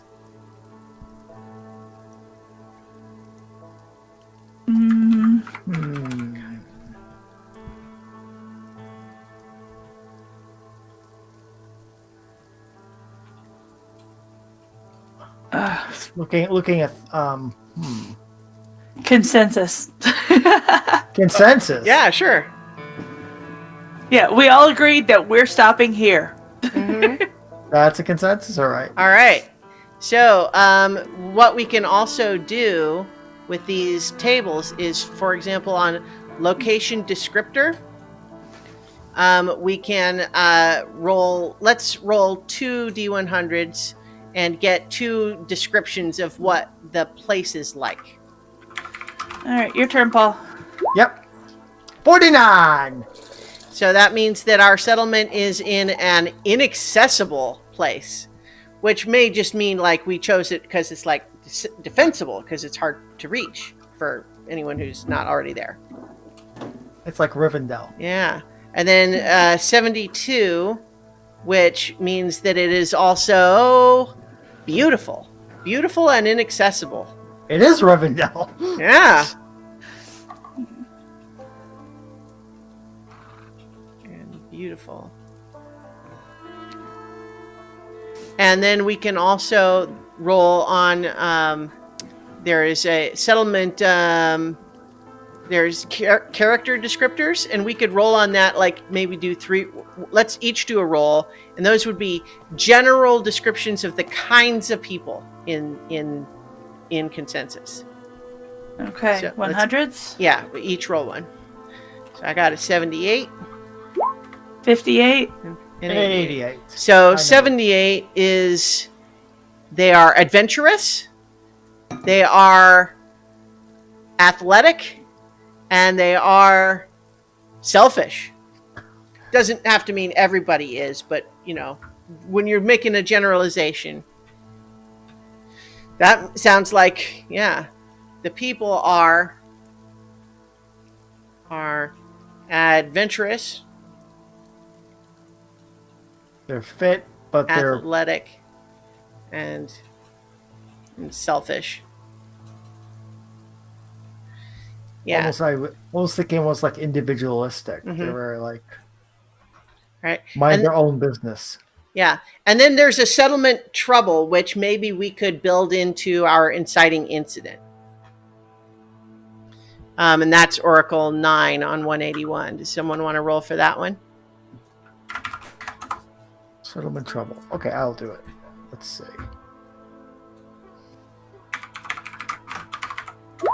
And we get a 40, which is Raiders prey on the weak. So maybe it's something where we have some degree of safety up in our inaccessible place where we get to, but because it's hard to get to, people who are trying to get to sometimes get picked off by raiders who basically like hang out waiting for people to try to get to consensus. Mm-hmm. Does that sound good? What do you guys think? Yeah. It's just like they're picking us off. I mean, we're safe where we are, but Yeah, it's a very limited sphere. So we're defensible, but they can kind of have us in a little bit of a siege situation where we're safe where we are, but we can't go anywhere and no one can come to us without going through this gauntlet of raiders.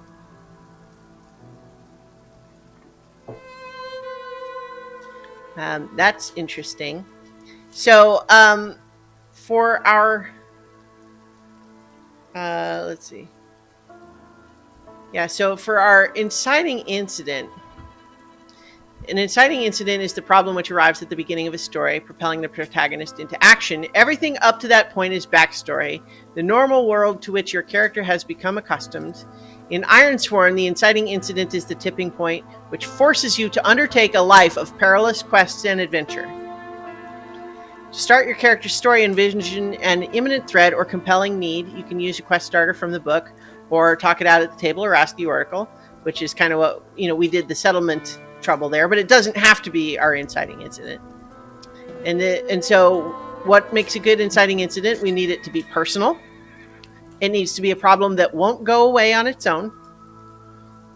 It needs a ticking clock, meaning it won't wait. Like if we dilly-dally or do nothing, it'll get worse.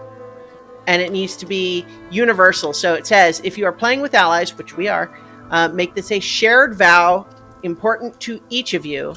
And this creates an opportunity to work together. If you are playing solo, make it a threat which impacts other people you care about. And then it also says, up the stakes, envision complications, and then limit the scope, meaning you need to define what it means to be successful at it. Because, defeat the raiders, every raider everywhere. So it would be, instead of defeat the raiders, it might be more like defeat this guy leading this band of raiders. Yeah. Because you need to be able to know when you're done, essentially. Yeah. I think that's probably the one that we should do, at least to start out. Mm-hmm. And skip over from Skyrim to Borderlands. Yeah. Sure. All right, I'm going to just double check. I'm looking at the moves because I want to see if what is different about if we're all sharing a vow, because if we're all doing a vow, theoretically we're all rolling for it because we're supposed to roll for it, unless we just would say, it doesn't describe what you do differently if you're swearing a vow in common. But the descriptions of it seem like, oh, okay, I see.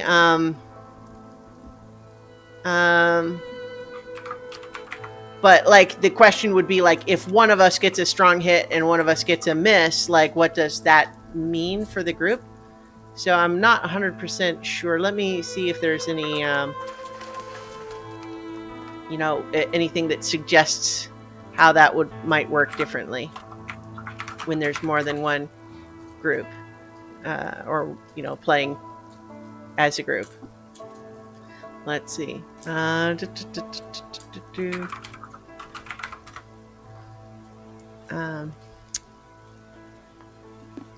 Let's see. Swear an Iron Vow is in page 98. So I'm just... Alright. It says you can do it. Yeah. Sure. Well, so we definitely could all roll, or we could do... Oh, here it is. When allies join together to swear an Iron Vow, one of you speaks for the group and makes the move. Okay. The others can commit to the cause with the aid your ally move. And if you score a hit and take plus momentum, or score a miss and choose to suffer momentum, only the character making the move adjusts their momentum track. And then we share a progress track and mark progress together. Okay, yeah, that makes sense. So what that means is that we would decide which one of us is going to make the move, and mechanically speaking, it ought to be the person with the highest heart score. But then the other two of us would want to do the aid an ally move first. So we would actually aid your ally means you do the secure and advantage move. And so we would have to decide, how are you doing it? And that determines what stat you do. And then if you get a strong hit, whatever the benefit of that roll is, gets given to the person who's going to make the vow move. So, do we want to just envision here now that we're saying raiders have always been a problem? So, at this mountain pass that you have to go through, right? Mm-hmm. Where to get to where we are. Mm-hmm. Yeah. Raiders have always been a problem there, but it's worse than ever now due to this one particular raider gang and this one particular leader. And maybe we can ask the Oracle about some of the things about that person, who that is. Nine Toes? Huh? Nine Yeah, Toes? Nine Toes. Nine Toes? Okay, sure. Is that a Borderlands thing? I don't remember for sure. Yes, it is a Borderlands thing. I thought it might be. So we can say Nine Toes is this new raider leader in the area, and it's worse than ever. And we decide something needs to be done, and the three of us decide Nine Toes must die. Do we want that to be the vow, or do we want it to be more like bigger in terms of like, are we just trying to kill him, or do we need something else to happen also? Is it enough to kill him, do we think? I think that. Go ahead, Doug. I was going to say, let's start with killing him. Mm-hmm. And if that doesn't make the problem better. Yeah. Well, and the dice might tell us that too. You know, it's like, we'll see how that goes. But so how about this? Well, let's all set our first vow, the inciting incident one, as Nine Toes must die. Yay. And we know it's because they're making it life insane and dangerous for anyone who wants to travel. Do we want to make this troublesome or dangerous? Troublesome obviously is easier. We could have that be a starter thing, and if that goes fast, then fine, we'll move on and do something else, right? Yeah. I think we should do dangerous. All right. Just because we've made the area around us dangerous. Right. So the thing that we also want to probably do, because we want to be able to track marking progress at different waypoints, is we want to kind of imagine what are the bullet points of this quest. So for Nine Toes to die, we're going to first have to like find where the camp is, right? Find where they're hiding out. And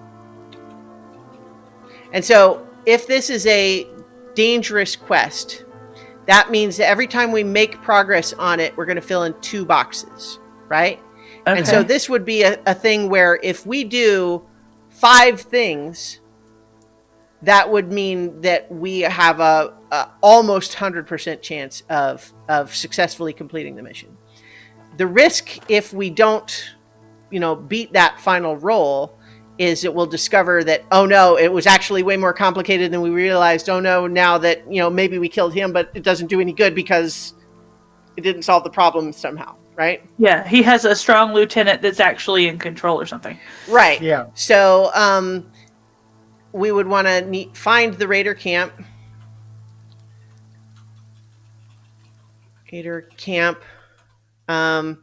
Obviously, killing him, kill Nine Toes would be 1.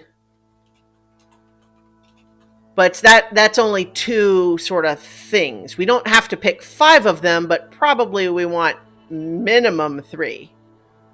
And we could decide if something comes up, we could decide if that also would count. Welcome. We've got JShine01 just joining us in the chat room. We're just now deciding how to break down our first group vow. Nine Toes must die. Borderlands influence acknowledged. So what others? So find the raider camp, kill Nine Toes. Do we want to say the descent to where the camp might be is actually hard? Like we have to do that first and have that be part of what we need to do? Yeah. Yeah, it's almost like the Dark Mirror image. While ours is in a nice, safe, hidden dell, the raider camp is in a perilous place to get to because they're very metal that way. Okay, well, I was assuming that make the descent in this context was just coming out of our place down to where the general vicinity would be, and then we would have to track them to the camp. But we could I jumped ahead. Yeah. Well, but I could have that be another one. Find the raider camp, infiltrate the raider camp.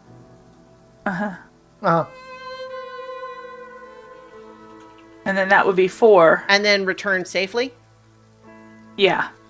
Right. Now, we may decide as we go that we want to change some of those or something will complicate it as we go. And that's 100% fine and good and cool. And that's how the game is played. But having a basic structure in mind of what it will mean to make progress on this quest is important, because you need to be able to mark the progress on it or else you won't succeed in completing it. All right, so that means that we together, the three of us, in this settlement of consensus, have decided that we're going to swear this vow. Now, one of the things that I think is cool is that you're supposed to actually have some specific piece of iron that you're swearing on. And it could be something that you carry with you, like a sword or a ring. Or, since we established that in our world we have these strange iron monoliths everywhere, maybe our city's built around one and we are protecting our settlement of consensus by, we're protecting it by getting it, swearing on that one. I like that. I'm in favor of that. Yes. Cool. Okay. So, which of us has the most heart and wants to be the one to actually make the move? My heart is 1, so. My heart is 2. My heart is 1. Okay, so I guess I get to make the move. Okay. So, before you do it, what each of us is going to want to do is try to aid you first. So, we're each going to look at the secure and advantage move. And we have to decide what it is that each of us is doing that's going to support you making this vow on all our behalfs, right? And so, because these are moves that allow you different approaches, mechanically speaking, thinking of a way to do it with your best stat is the best thing to do mechanically, but that's part of how it encourages you to try to play to your character. Right? You come up with ways for your character to do things that plays to their strengths. And so my character is going to want to try to find a way to do it with wits. So with expertise, insight, or observation, I'm going to say my character will have taken detailed notes of all of our reports of Nine Toes' activity, all of the witnesses that have said, what their behaviors are and when they were spotted and where they were spotted. And, I'm going to use all of this that say we are confident that we're going to be able to accomplish this because we know a lot already about this character and why he needs to die. And so that means I'm going to roll plus wits, which I will go ahead and do right now. I'm clicking it to roll it, and it's not coming up right away. Oh, there we go. Okay, that's a nice start here. So what came up was I rolled a 2 on the die, which is not the best, but added 3, which is my wit score, and that means it's a total of 5. And the challenge dice were only a 3 and a 4, which means that's a strong hit. And so per the move descriptions, what it means is if you get a strong hit, you gain advantage. We can take control, which is make another move now, not a progress move, and add +1, which doesn't make sense in this context. Because what we're trying to do is give momentum. So prepare to act, take +2 momentum, which means in preparation for you to make the vow, Kyvan is your character's name, right? Yep.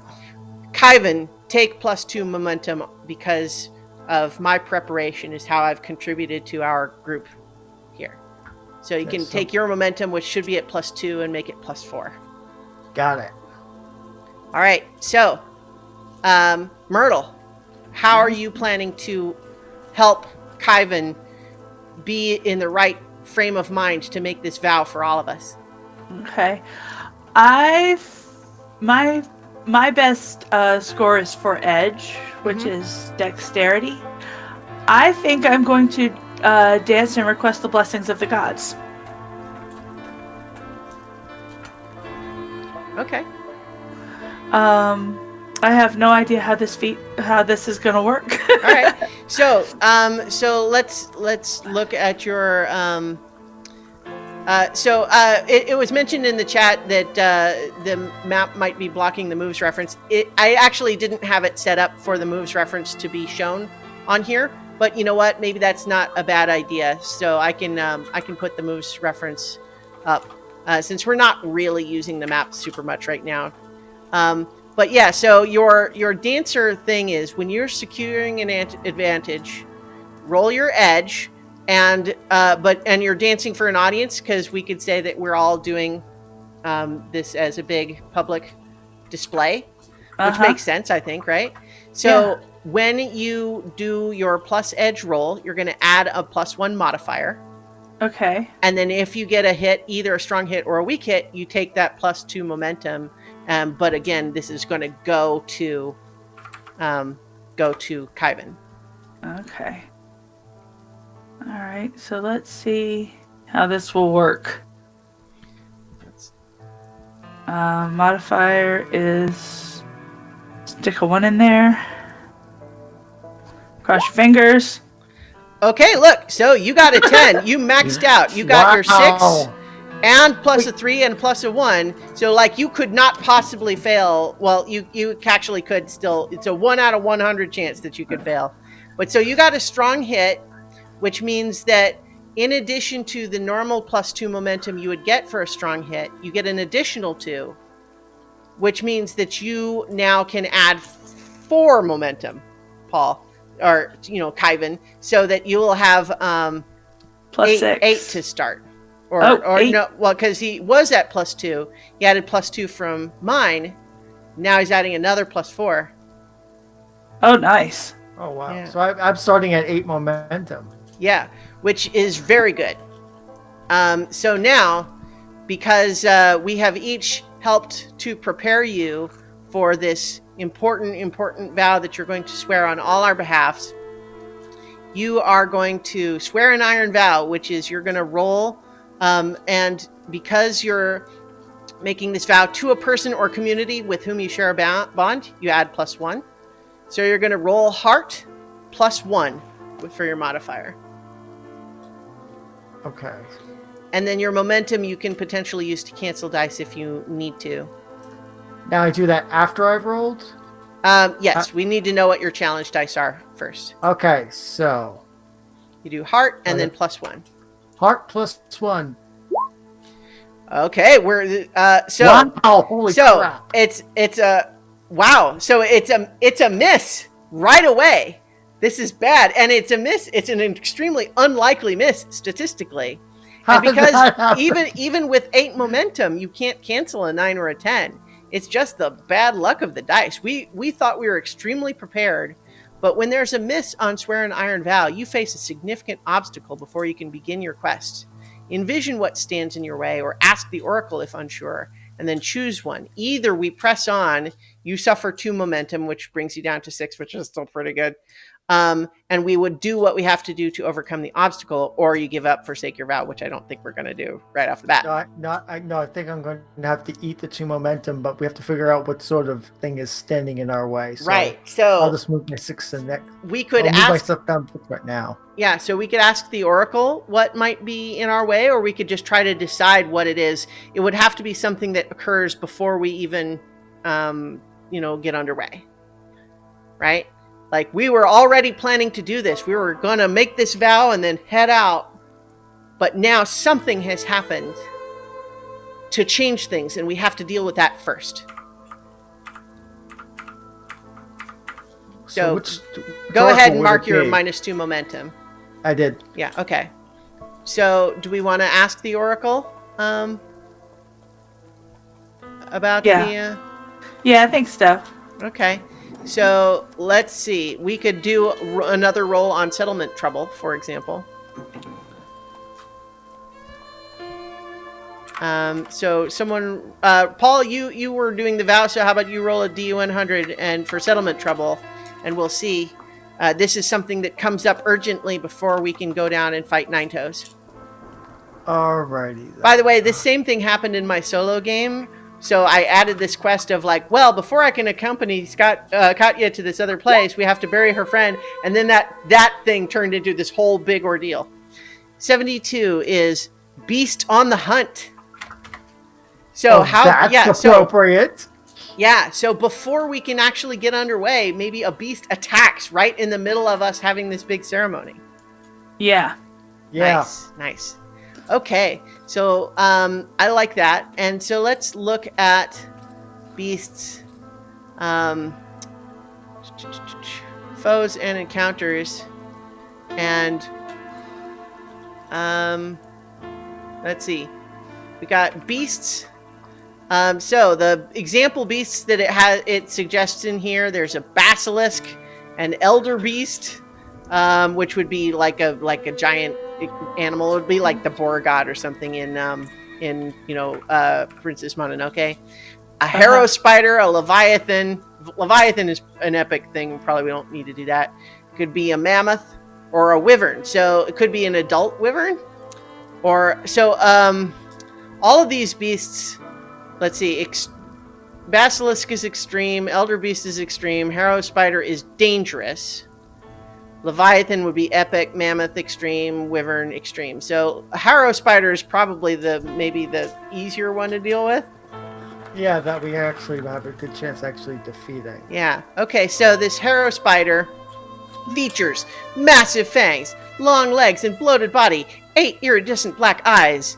Its drives are to lurk and to feed. It drops atop prey, bites with pincers, and traps in webbing. The creatures are menace in woodlands throughout the Ironlands. Yeah. So I'm thinking maybe we have a very forested sort of... Yeah, I like to think that we've got like a nice little forested valley in between some sort of very rocky cliffs, and it's just difficult. There's only like a very narrow path to hike up to it. Yeah. And maybe the harrow spider was up on top of our pillar. Mm-hmm. And when it saw all this nice prey arrayed so it was kind of hiding out of sight, sort of curled up into a little ball at the top of it. And yeah. All right. And that seems like it's almost like, is that a mark of the gods? Like, is that a whole thing? Like,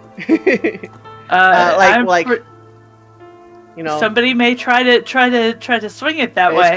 It's pretty ominous. But so here's where we're going to add a progress tracker. So I'm switching over to the progress tab on the character sheet. Add a dangerous foe. This is the harrow spider. And now, as we all do our things for it, we're going to be marking our harm on it, and so that we'll enter sort of combat now. So. This feels like just how we've sort of described it already. It sounds a little bit like this is kind of, it's ambushing us. We had no idea this was happening. Mm-hmm. It kind of comes out of nowhere. We're like, oh my God, what? It's just kind of, so in that context, we have to enter the fray. We have to do the enter the fray move to determine which among us has initiative and which doesn't. Now, initiative in this game is different than, in Dungeons and Dragons, because it's more of a reflection of like, do you have control of the situation or not? And so each of us could all have initiative, or none of us could, but only we roll dice. The spider does not. So we're each going to, if we're ambushed, we're all rolling wits. So first. So my wits roll was a 4 against an 8 and a 6, which is not super good. So that's a miss. Mine was that's a miss for Kyvan. Yeah. I got a 6, but my challenge dice were a 9 and a 6, not good. Yeah. I got a weak hit. Yeah.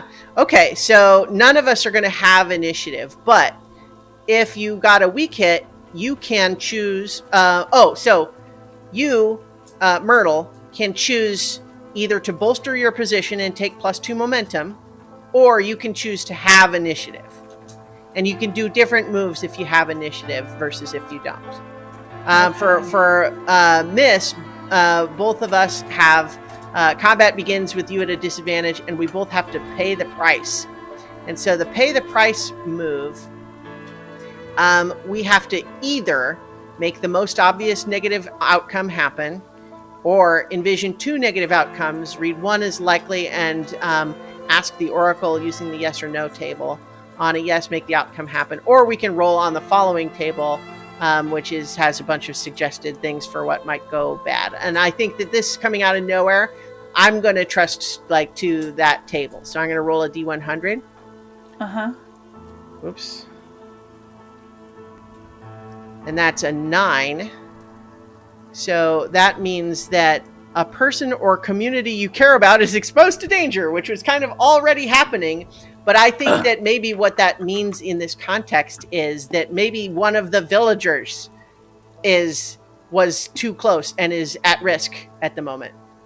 Like maybe it's a little kid who is coming up to watch the vow and now is in danger, in harm's way from this harrow spider, which, nothing is exposed to danger. Doesn't mean anything has happened yet, but now they're present in the scene. So how are you going to pay the price here? I'm going to do the same way as you did. All right. I got a 32, which...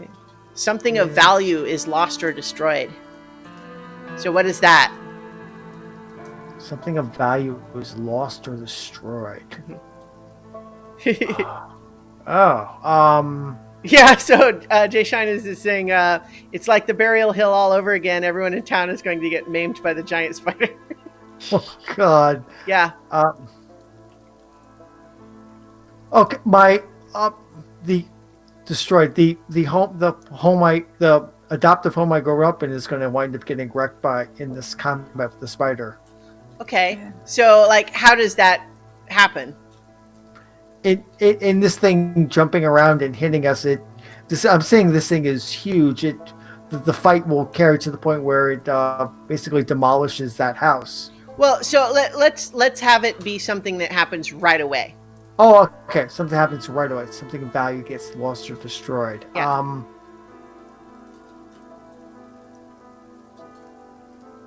I mean, it could be you had some brand new tabard that you had put together, and it doesn't necessarily have to have a mechanical purpose. It can just be a narrative. You role play the meaning of it. Right. So yeah. In addition to a sword, I have a shiny dagger, an heirloom. The last thing I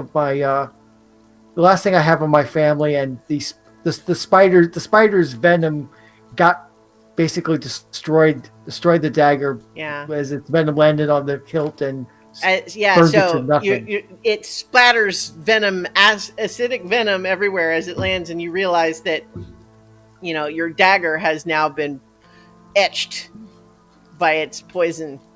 Yes, I like that. All right. Okay. So that means of the three of us, only one has initiative, and that would be Myrtle. So in combat moves, you can, for example, strike when you have initiative. And so what that generally means is if you're attacking in close quarters, you roll with iron. If you are attacking at range, you roll with edge. But you're basically going to do harm to the enemy, and depending on how it goes, it could go well. Whereas for Kyvan and my character's name, who I've forgotten at the moment, Solana, yeah. For Kyvan and Solana, we would need to try to do something else to regain initiative before that. Now, we could do Clash, which would allow us to do harm to it, but at the risk of ourselves, right? Mm-hmm. So it's I can try to fight it and be just right up in its face trying to fight it and risk damage to myself to do damage to it. Or I could try to do some other move to try to set myself up to have initiative and do a strike. Whereas, because you have initiative, unless you want to try to do something else to give yourself more momentum or something like that. But what you should do is don't think of it so much as what move do I want to do? Think about, what is your character doing in this situation? We were all there in the middle of this big ceremony. All of a sudden, a giant spider jumped out of nowhere. There's a kid in danger. Both Kyvan and I are kind of knocked crazy for a second. We're not in control. What is Myrtle doing? I think Myrtle is let's see.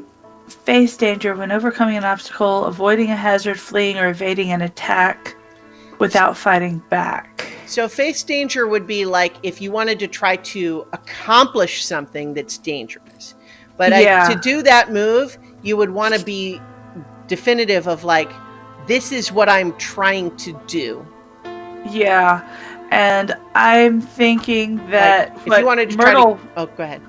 I think Myrtle would try and get the kid. Yeah, I think that's great. And so that would be a perfect example of a good face danger roll where you are going to put yourself at risk to try to get this kid to safety. Yeah. And so if you are doing it with speed, agility, or precision, you're going to roll plus edge. Yeah, I'm gonna definitely do it with plus edge. I'm basically gonna dash in, try to grab her, and dash back out. Get her out of harm's way. Yeah. Yeah, great. So go ahead and make that roll. Okay, look at that. That's a strong hit. You got a 9 against a 4 and a 2. So what that means is you are successful, and you add +1 momentum, and you still have initiative. So, which means like your next turn, you could do a strike, for example. Mm-hmm. You only have initiative if you get a strong hit. Okay. So, whereas I think what Solana is going to try to do is I'm going to try to secure an advantage by getting a little bit back and trying to get a sense of how is this thing moving, where did it come from, what does it want, in order to better predict its behavior. So I'm going to do a secure advantage roll with wits. Get my character sheet up. There we go. Wits. Good. So I rolled an 8 against a 2 and a 2, but it's not only a strong hit, but it's also, because it's a 2 and a 2, it's a match, which makes an opportunity. So you guys feel free to suggest things for yourself, but the first thing that comes to my mind is realizing when we kill this thing, we take its poison glands. And we can make poison to coat our weapons. To deal with 9 toes. I like that. Yeah. So, with the moves reference, when I'm securing an advantage on a strong hit, it means I'll now have initiative, and I could make another move right now and add a +1 to it, or I can take +2 momentum, and I think I'm going to do the latter. So for me, I have initiative now. I'm not making another move right now, but I'm taking that increase in momentum. So what about you, Kyvan? I think it makes sense. Okay, so I've lost my dagger. The spider's in front of us. There's danger to the citizenry. But the kid, thankfully, thanks to Myrtle's quick thinking, has been carried to safety for the moment. But so I think I have to wade in there and try to regain initiative the most direct and straightforward way, and that's clash. Okay, yeah. Go ahead and roll clash. Which is plus, I'm in close quarters, so that's plus iron. Yeah, and you're attacking like with your sword, with the sword? Yep. My poor dagger is ruined, but my sword is still good, strong metal, and it's going to do its best. Okay. Oh no. God and mercy. So, oh boy. You rolled a 7, my Lord. But it's a miss with a 10 and a 10, which is literally 1 out of 100, the worst possible thing that could happen. Complication. So, with clash, you do the harm, and so you are going to do 2 harm with your sword, and that does happen. So on this progress tracker for the spider, we fill 2 boxes for each harm, which means we're filling 4 boxes. So that does happen. No, never mind. I'm wrong. When on a miss, you do not do that. So I'm sorry. I take that back. On a miss, you don't do the harm. I do nothing. On a miss, you are outmatched and must pay the price, and your foe has initiative. But this is a complication that makes it, like, not just worse, but with a 10 and a 10, I think it makes it a lot worse. What if we discover there's more than one spider? Yeah. I think that makes sense. the threat is worse than we possibly could have imagined. Yeah. So how does this play out though? Like, or oh god, that's kind of like, I don't know how you guys feel about like the horror elements of spiders, but what if instead of it being another giant spider, what is you go to clash with this thing and you realize that like some real life spiders do, it has a whole bunch of little babies crawling all over it that are now swarming everywhere. Yes. Baby spider swarm. Yeah. That's nicely creepy. Yeah, you're muted, Lee, but whatever you... He's rubbing her hand. I think we need to tag this for arachnophobics. Yeah. Yes, So, yes. so here's the question. We've got the swarm of baby spiders. Baby giant spiders. But do we think that in their own right, are they also a dangerous foe or are they a troublesome foe comparatively? I think comparatively troublesome. Yeah. I think Yeah. that makes sense. So, but this is a complication where like you go to clash with it and you realize not only do you not do any damage, maybe you don't do any damage because as you get closer, you're like, oh god, there's more. They're everywhere and they're now swarming everywhere. Yikes. Okay, so I think let's bring that us around to Myrtle again. I think Myrtle, you've probably seen that happen now that you've sort of set this kid down out of the way. What are you doing next? You still have initiative. At least somebody does. Does a spear count as ranged attack? If you throw it, then yes, but then you won't have it in your hand. You'll have to go get it. Okay. In that case, I'm going to stab it with my spear. Okay.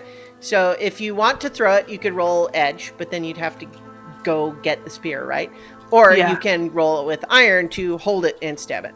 I'm going to hold and stab. All right. So that would be a roll. You are using the strike move, rolling with iron. Yeah. Okay. You rolled a 6 against a 1 and a 2, so you got a strong hit. That's great. You are hitting the giant spider with a lethal weapon, so that's 2 harm, so we're going to mark the 4 boxes. And it was a strong hit, so you are plus 1 harm, so that's actually another 2. So it's already at 6 of 10. Progress. Thing. And you retain initiative. Good job. Yay. You get in there with your spear and you stick it good right in the abdomen. Okay. So, my next move, I'm a little bit warier of the giant one, but I see the swarm sticking all over, so I'm going to start just trying to stab a bunch of the little spiders with my dagger. So I have initiative as well on this round, so I am going to do I want to be, am I rolling iron? Is that really what I'm doing right now? I don't think any of my rituals are great in this circumstance. How about this?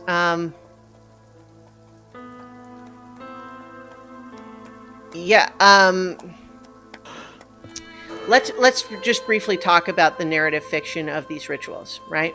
Right. My ward ritual says when you walk a wide circle, sprinkling the ground with salt. Do we think that is something that could be done in the heat of combat like this? Like I would use my turn to do it, but is it that, or is this really something that's going to take like 5 to 10 minutes?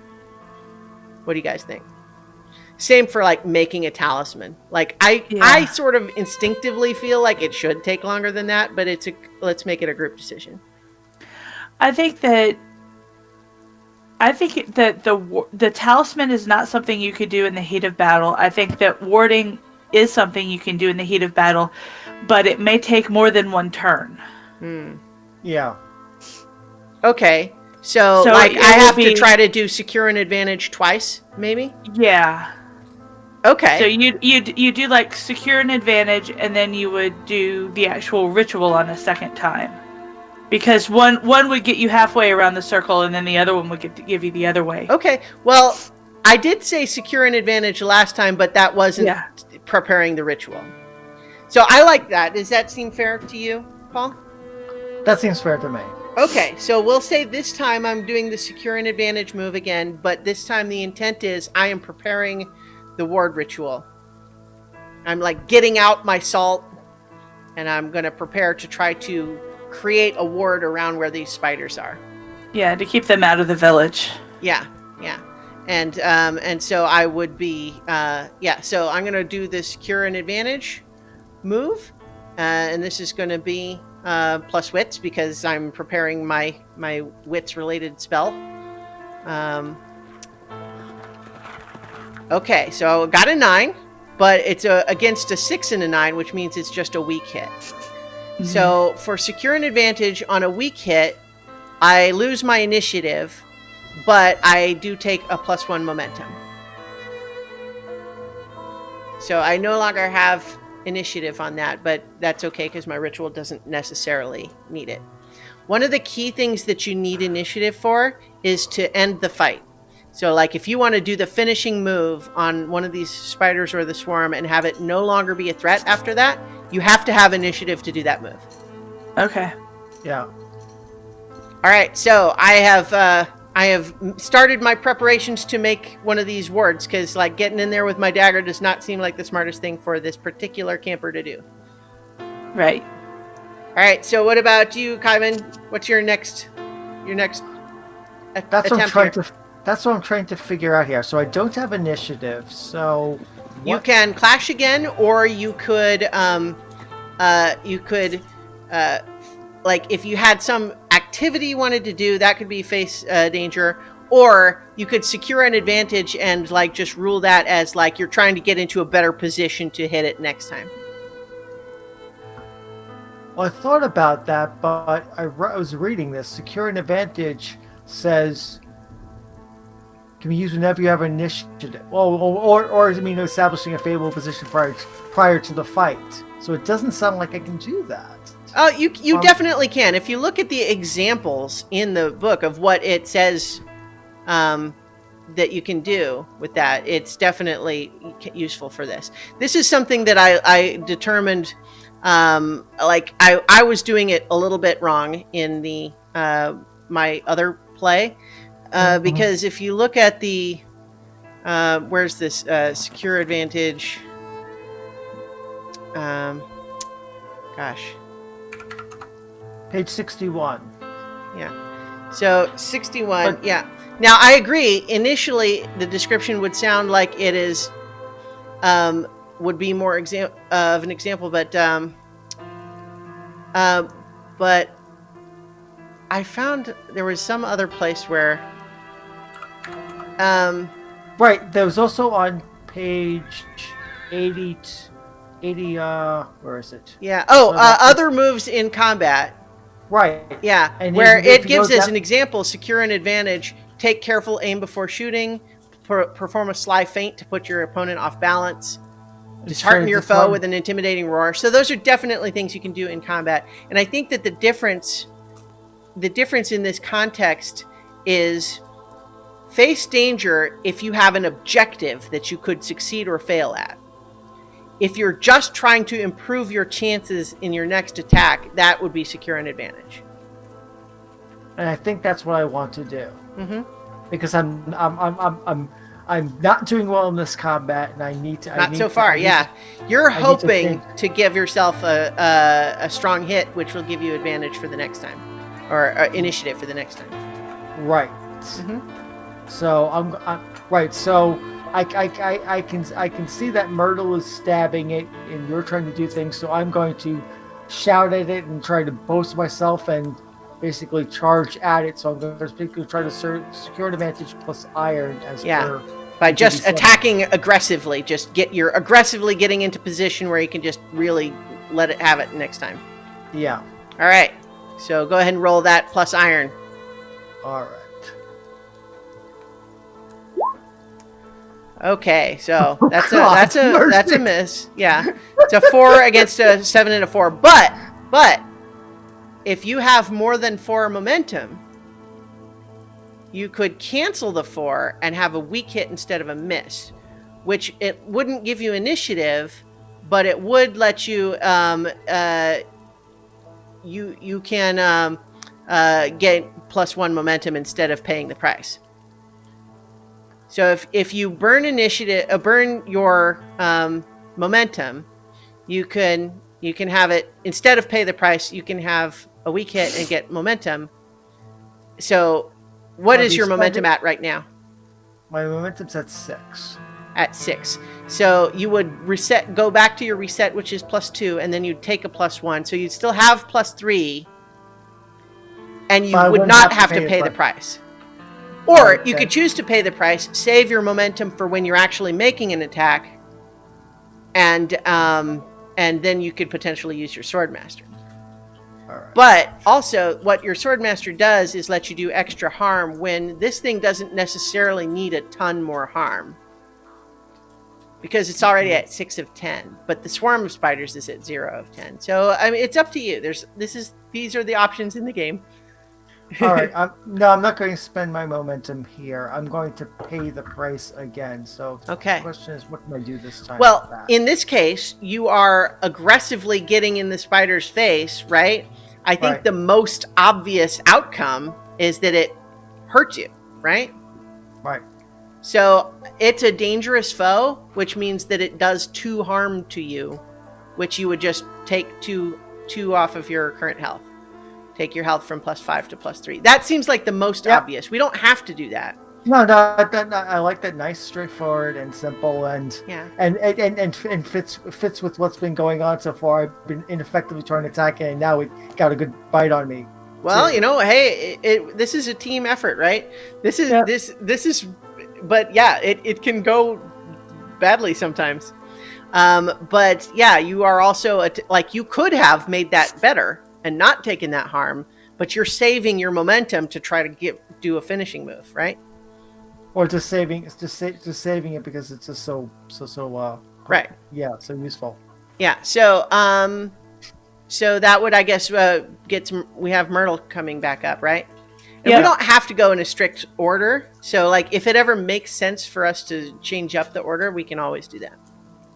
But it's easy to just keep kind of going around. Yeah, so Myrtle since poking it with a stick worked so well last time, she's going to do it again. So you're making the strike move again? Yes. Great. Poke. Poke yoke. All right, there you go. You're rolling really well. You got another strong hit. So that means that once again you're doing 3 harm to it. Which is going to fill up its tracker. But just because it's at 10 out of 10 doesn't make it dead. But because you got a strong hit, you can now do the end the fight move. Yeah. And that's... so this is again, we don't have to wait for Kyvan and I to make a move first. We can just say, you stab it really good, and then you realize you have it on the ropes, so you're just going to get it one last twist to try to take it out of the fight. Yeah. So now you're going to end the fight, which I will actually have to roll because I'm doing the tracker here, but rolling it on your behalf. So essentially, because the progress tracker is 10 out of 10, rolling the progress roll means we don't use the D6. That action score is 10. So that means that it's literally to get a miss would be 1 out of 100. Rolling. Yeah. So I'm rolling the progress, and so the progress is 10 because you filled it up, and it was against a 1 and a 5. So that means it's a strong hit. So on a strong hit, this foe is no longer in the fight. Myrtle has killed So describe how you killed the giant spider with your spear. Well, the first strike went through the abdomen. The second strike went through the head, and then when it collapsed, I stabbed down on its head. Very nice. Very nice. Okay. Nice heroic pose. So we have eliminated now that harrow spider as a threat, but I'm going to now try to perform my ritual, having prepared for it the last time. So I'm rolling wits. And no. wow, yeah. So we got another 10 out of 10 complication there. Okay, wow. so What let's. are the odds? Well, it happens. Although I sometimes wonder about Roll20's dice rollers because it sometimes seems like they're not that's random. But twice in one night. Well, Yeah. so the ritual then, the ward ritual is what I was trying to perform, and so on a miss it doesn't work. But without a 10 out of 10 complication, 10 complication, I think it not only doesn't work, it goes horrifically wrong somehow. Oh no. There is one of the oracle tables is mystic backlash. So I'm going to roll on that table. Mystic backlash. That can't be good. Well, probably not. 22. So 22 on the mystic backlash table is you collapse and drift into a troubled sleep. Okay. This is not the time for a rest. You guys see, you see Solana rushing around trying to contain all of this swarm of baby spiders, pouring the salt and whispering my arcane chants. And then as I complete the circle, I just go rigid and start to twitch and like foam at the mouth and then just like collapse over, unresponsive. Oh boy. Not time for a rest, Solana. Not the time. Yeah, so sorry you guys get to fight the fight the spider swarm by yourself for a little bit here, unless something happens to change that. So yeah, I think you still have initiative for your next move, Myrtle, but we're also due for a Kyvan move. Yeah, so go ahead, Kyvan. Okay, so I'm gonna. I see Solara do her ritual and slump, and so I mean I've just taken the bite from the spider, but also seen Myrtle kill the big spider. So I'm going to turn and charge at the little spiders and try to sweep them away from Solana and kill them. So that's a clash move. So I'm gonna roll plus iron. Where's my sheet? Why does my sheet keep going small like that? Alright. So remember, you can always do the secure advantage too, and you have some significant you have some significant momentum, so you don't necessarily need to do that. But yeah, okay, there you go. That's a 9 against a 9 and a 3, which is still a weak hit, which means you won't take initiative, but you will inflict the harm. And you have to also pay the price, but you are going to do damage to it. Okay, so I'm going to take 1 harm from the spiders. Yeah, if you think that's the most obvious one. Because I went charging in with the sword and trying to get them away. Clearly, some of them started biting me as well, and I wasn't exactly fighting with regard to my own well-being. So right, but you do the harm. So on a we said that this was going to be troublesome, right? Not yeah. So troublesome. You mark 3 boxes for every harm, and you do 2 harm when you're attacking with a weapon. So we're marking 6 out of 10 boxes. But you also are going to take 1 harm. But technically, we didn't do it the last time, so let's just not retcon that. But this time, when you're taking this harm, you actually have to do the endure harm move. Oh, okay. So what happens? So go ahead and make your health 1 lower. I did. But now you're going to roll either your health score or your iron score, whichever is higher. Which is probably your iron score. Right now, my iron is higher. Yeah, so you're going to roll iron, And then depending on what you get, other things might happen. So you got a weak hit, which means basically nothing else happens. You took the harm and that's it. You press on. Alrighty.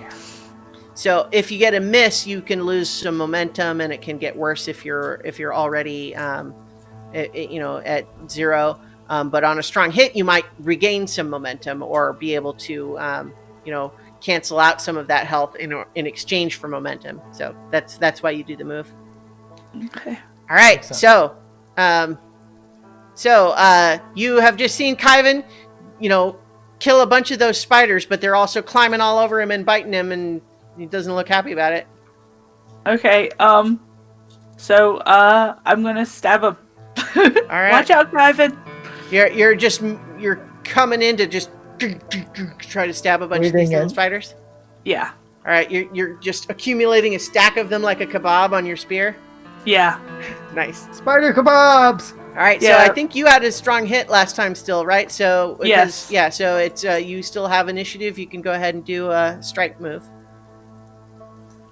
All right. Okay. Oh, wow. So that time, that's my first miss. It's a miss. And so that means your attack fails and you must pay the price. So, like, one of the most obvious ones is that you could take 1 harm and then do the endure harm move, or we could decide it's more complicated somehow. No, I think that the take 1 harm and endure harm makes sense. Okay. Right. So the I think the so you take the down to health down to 4, and then you're going to roll on either heart or iron or your health, which would be 4. So that's probably higher. So you can roll that, and then and we'll see what happens. Okay, so strong hit, which means you can choose either. You can regain that health for 1 momentum loss, meaning you trade, get your health back to 5 by reducing your momentum by 1, or you can embrace the pain, take the hit, but gain 1 momentum. I'm gonna gain 1 momentum. Okay. Cool. Also, what is your momentum at now? 4. Okay, great. All right. So, I think troubled sleep suggests to me that my character won't wake up until something else happens to them. So I'm gonna just not take any more moves at the moment. But so, what are you guys keeping up to? You've killed some of these spiders, but there's still a bunch more. They're active. They're doing their thing. A bunch more left. So yes, I'm going to continue to fight them. Yeah. Try to just clash because I can't really gain any other momentum. Try to throw them off of you. Yeah. Okay. So that's a weak hit again. Yeah. So once again, you've basically filled up their progress tracker, but you can't end the fight because you don't have initiative. Right. So you filled up the progress tracker, but now you need to pay the price. Whether it's another health hit, or you could decide it's somehow something else is happening. Like you could roll on that table to see if some other thing happens other than just taking more health, or however you want to do it. Let's see, where's that table? So that table, so it's the pay the price is on page 6 of the moves reference. So you can just roll a D100. Let's do. And so sometimes what you could also do too is you say either I take stress or I take harm, right? And you could then ask the oracle of just between those two, or you can do the D100 roll. All right, 27 on that is another something of value is lost or destroyed. All right, I'm going to go dark here. What the heck? And my beloved sword breaks. Oh no! Yeah, the spiders are swarming around me, and I'm close to the monoliths, and I swing, and that iron monolith, which is of course can't even be scratched, just breaks my sword. Oh no. Yeah, that's The hilt terrible. goes flying, and my blade goes off in another direction, and now Mhm. I'm completely disarmed. Yeah. No, that's good. But you did your damage first. I did my damage Yeah. first, but yes. So Lee, you did not get your strong hit last time, so you don't have initiative either, which means you also can't end the fight yet. Right. But you can and there's almost no point in doing more harm to them. So securing an advantage or something like, I'm going to get into position to try to finish this, for example, you could do. Yeah, I think so. Mm-hmm. So would that be a Yeah, secure advantage, and so depending on how you describe in the fiction how you feel like you're doing it, but like if you want to just try to say you're dancing around to spinning around trying to get into a good position where you can intercept any more of these spiders before they try to escape the immediate area. Yeah, I think so. So you can roll edge for that.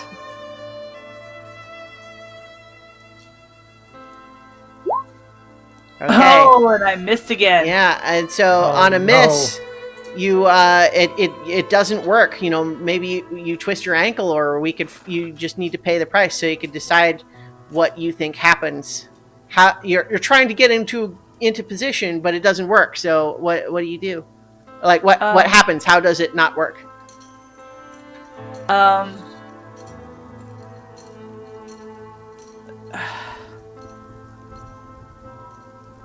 I think I trip over one of them and just fall like right in the middle of them. Okay. So do you think is that do you want to take one like a harm for that, or like or is it stressful? Like they could say, "Oh God, I'm covered with spiders." That could be stress, for example. Yeah, I think so. Which one are you thinking? I'm thinking it's more mental. Okay. Yeah, so maybe you're gonna endure stress, like so you're gonna take one stress. How do you spirit? Spirit, yeah, I'm sorry, spirit. So you reduce your spirit by 1, and then there's an endure stress move, just like there's endure harm, which means you're gonna either roll your spirit or your heart. Spirit's probably still higher with 4, right? Yeah. Okay. All right. That's a strong hit, but it's also an opportunity. So, first of all, with the strong hit, you can either choose to embrace the darkness and take +1, or you can get that spirit back by reducing your momentum by 1. But because it was a match, we can also say like, well, somehow you enduring this stress by being covered with spiders presents some sort of an opportunity in the fiction. Yeah. I mean, if we want to just go narrative with it, it could just be that everyone is like, but then if you're badass about it, everyone's like, you're the super cool one that was able to shrug off being covered with spiders. I was actually thinking maybe I sat on one that was still wiggling. Well, yeah, I mean, you could do that. There's not really any narrative mechanical benefit. Yeah. I mean, we could decide that the opportunity does give you some, like, you get initiative after all or something because you're down there amongst them. But, yeah, like, we could decide that that's how it works. Yeah, I think rather than taking momentum, I would rather gain initiative. Okay. So, yeah, let's say that because of the opportunity will allow you to choose to gain initiative instead of the momentum that you would otherwise take. Okay. Would it be more fair if I spent the momentum that I've got? Well, I don't know that you need to do that. I think that you were gonna be able to take +1 momentum. And if we want to just say, instead of doing that, you're going to have initiative. Okay. Yeah, that'll work. So on my next turn, I can coup de grace this stuff.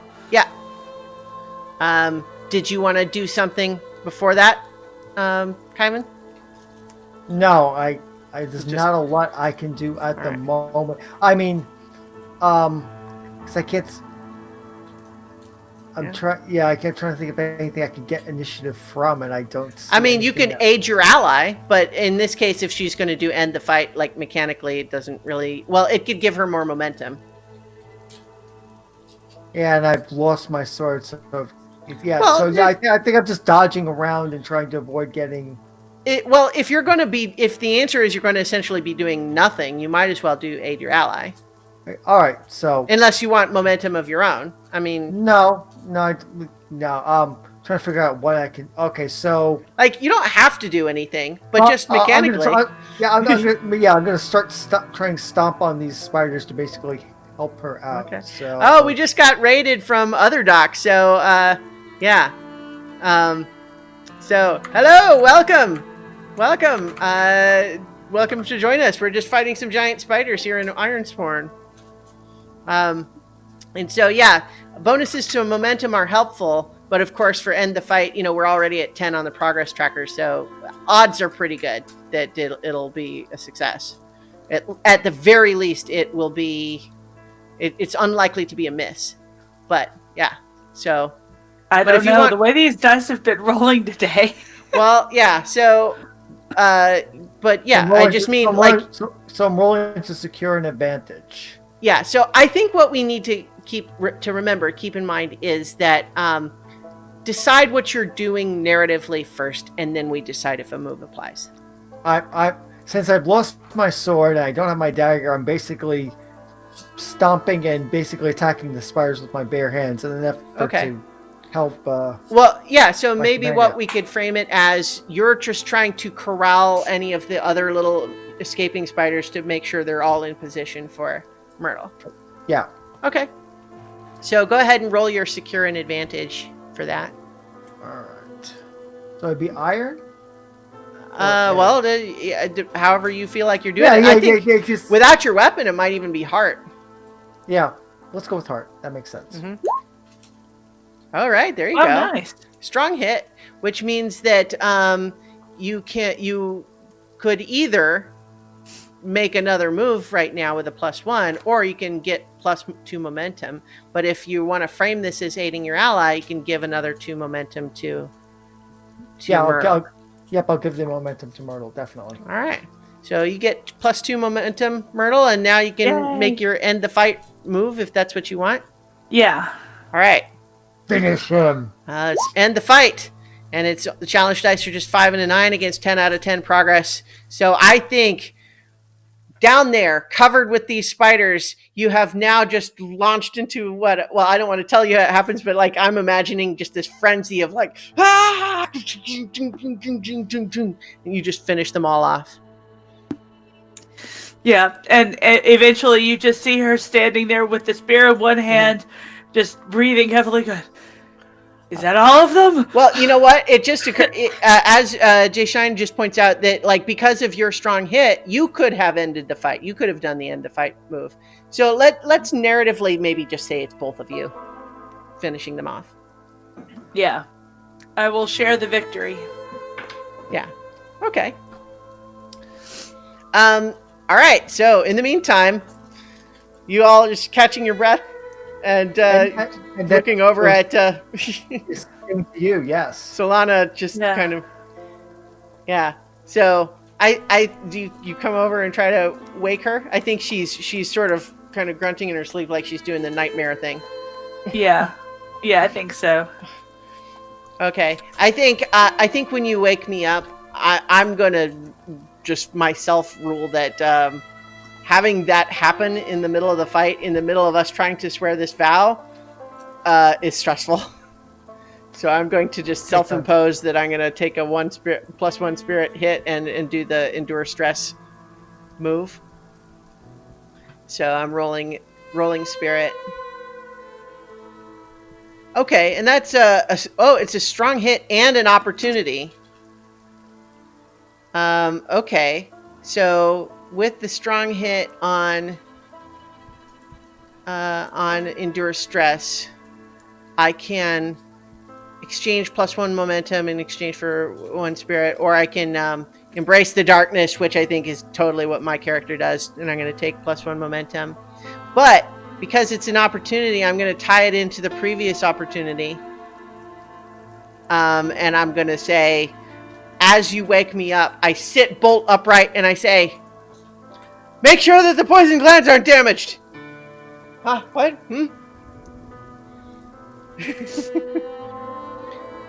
So yeah, I think that as soon as Solana is kind of like conscious again, is going to promptly try to go over and start trying to see if we can harvest poison glands from these things. So I think that probably, this is not a combat move, but it is. Let's see. I don't know. Here's a question for you guys. Is this dangerous? I think it maybe is, right? Yeah. Because you get poisoned yourself. Yeah. So I think I'm going to try to harvest these poison glands with the intent being that we will be able to apply poison to weapons. So I'm going to roll wits to try to harvest these poison glands. Okay, and that's a strong hit. So that means I am successful, and I take +1 momentum. Very nice. So I think I'm busying myself with harvesting poison glands while everyone else is kind of looking around, is like, so did the vow go through? Yeah, is it like in the chat is like, time to go fight Nine Toes, I guess, now that the spiders are gone. Yeah, well, we might want to heal up a little bit. Well, that's a good question. So, like, we swore the vow, and we chose for the mist that, like, that there was a significant obstacle before we could begin our quest. But now that we have done that, we can do whatever else we feel like we need to in order to begin our quest. But I think it's also maybe worth talking about, like, what do people think about the fact that spiders attacked out of nowhere right when we were trying to embark on this quest? Do people freak out about that, other than just saying, like, oh, giant spider? Do the people think it means something? Yeah, is there a spider goddess who's unhappy with the town? Yeah. Oh, wait. Oh, never mind. Okay, yeah. I don't have the, I have some other things that I'm going to want to do, but that's not related to what the town thinks. So we could ask the Oracle, for example. We could say, is it likely that they think it's a problem, or likely that they think it's fine? Yeah, let's let the Oracle decide. Okay, but the point is that we have to choose between those two things. Do we think it's likely that they do have a problem, or likely that they don't have a problem? And then it'll be like 1 out of 4 for the unlikely one. So we'll roll a D100, and if it's 1 to 25, it'll be the unlikely one, and if it's 26 or higher, it'll be the likely one. Oh, I see. Honestly, given the fact that the world we've set up has beasts that are fairly common, I would think that, I mean, if we've got raiders, we're obviously not in a very large town. We're one of the smaller towns on the outskirts. So beasts attacking the town might be common enough. I think it's likely that they would think that this was just an opportunistic incursion. Okay. So we'll roll a 1d100, and if it's 26 or higher, nobody ascribes any special meaning to it. Okay. That's a 19, which means they do. Okay. Doesn't have to be everybody, but okay. So maybe what that means is some of the people in the town think that, like, the gods are frowning on our mission. So here's an option that we can do if you guys think it's interesting. Is we had all said that we had a bond with this community, right? Right. One of the moves is test your bond. When your bond is tested through conflict, betrayal, or circumstance, roll +heart. And so what we could do is, like when we swore the vow to begin with, we could try to now persuade everybody here in the town that, like, no, it's fine, we're good. What do you guys think? Yeah, I think so. Okay. Yeah. So we're risking losing the bond, but we could also potentially help if we do well. So just like we did win the bond, we could have Kyvan still make the formal move, but then we each, Myrtle and Solana can aid. Mm-hmm. So I think that Solana would be explaining about how, spiders are common. It's just a coincidence. The timing is startling, but that does not mean that it means anything. The spiders are a known threat in this region. And so I'm going to try to persuade people with wits that it's not a problem. Oops. So I'm rolling with wits to try to secure an advantage. And that's a weak hit. And I don't have enough to cancel that 8, so I can't make it any better than that. But so a weak hit on secure an advantage.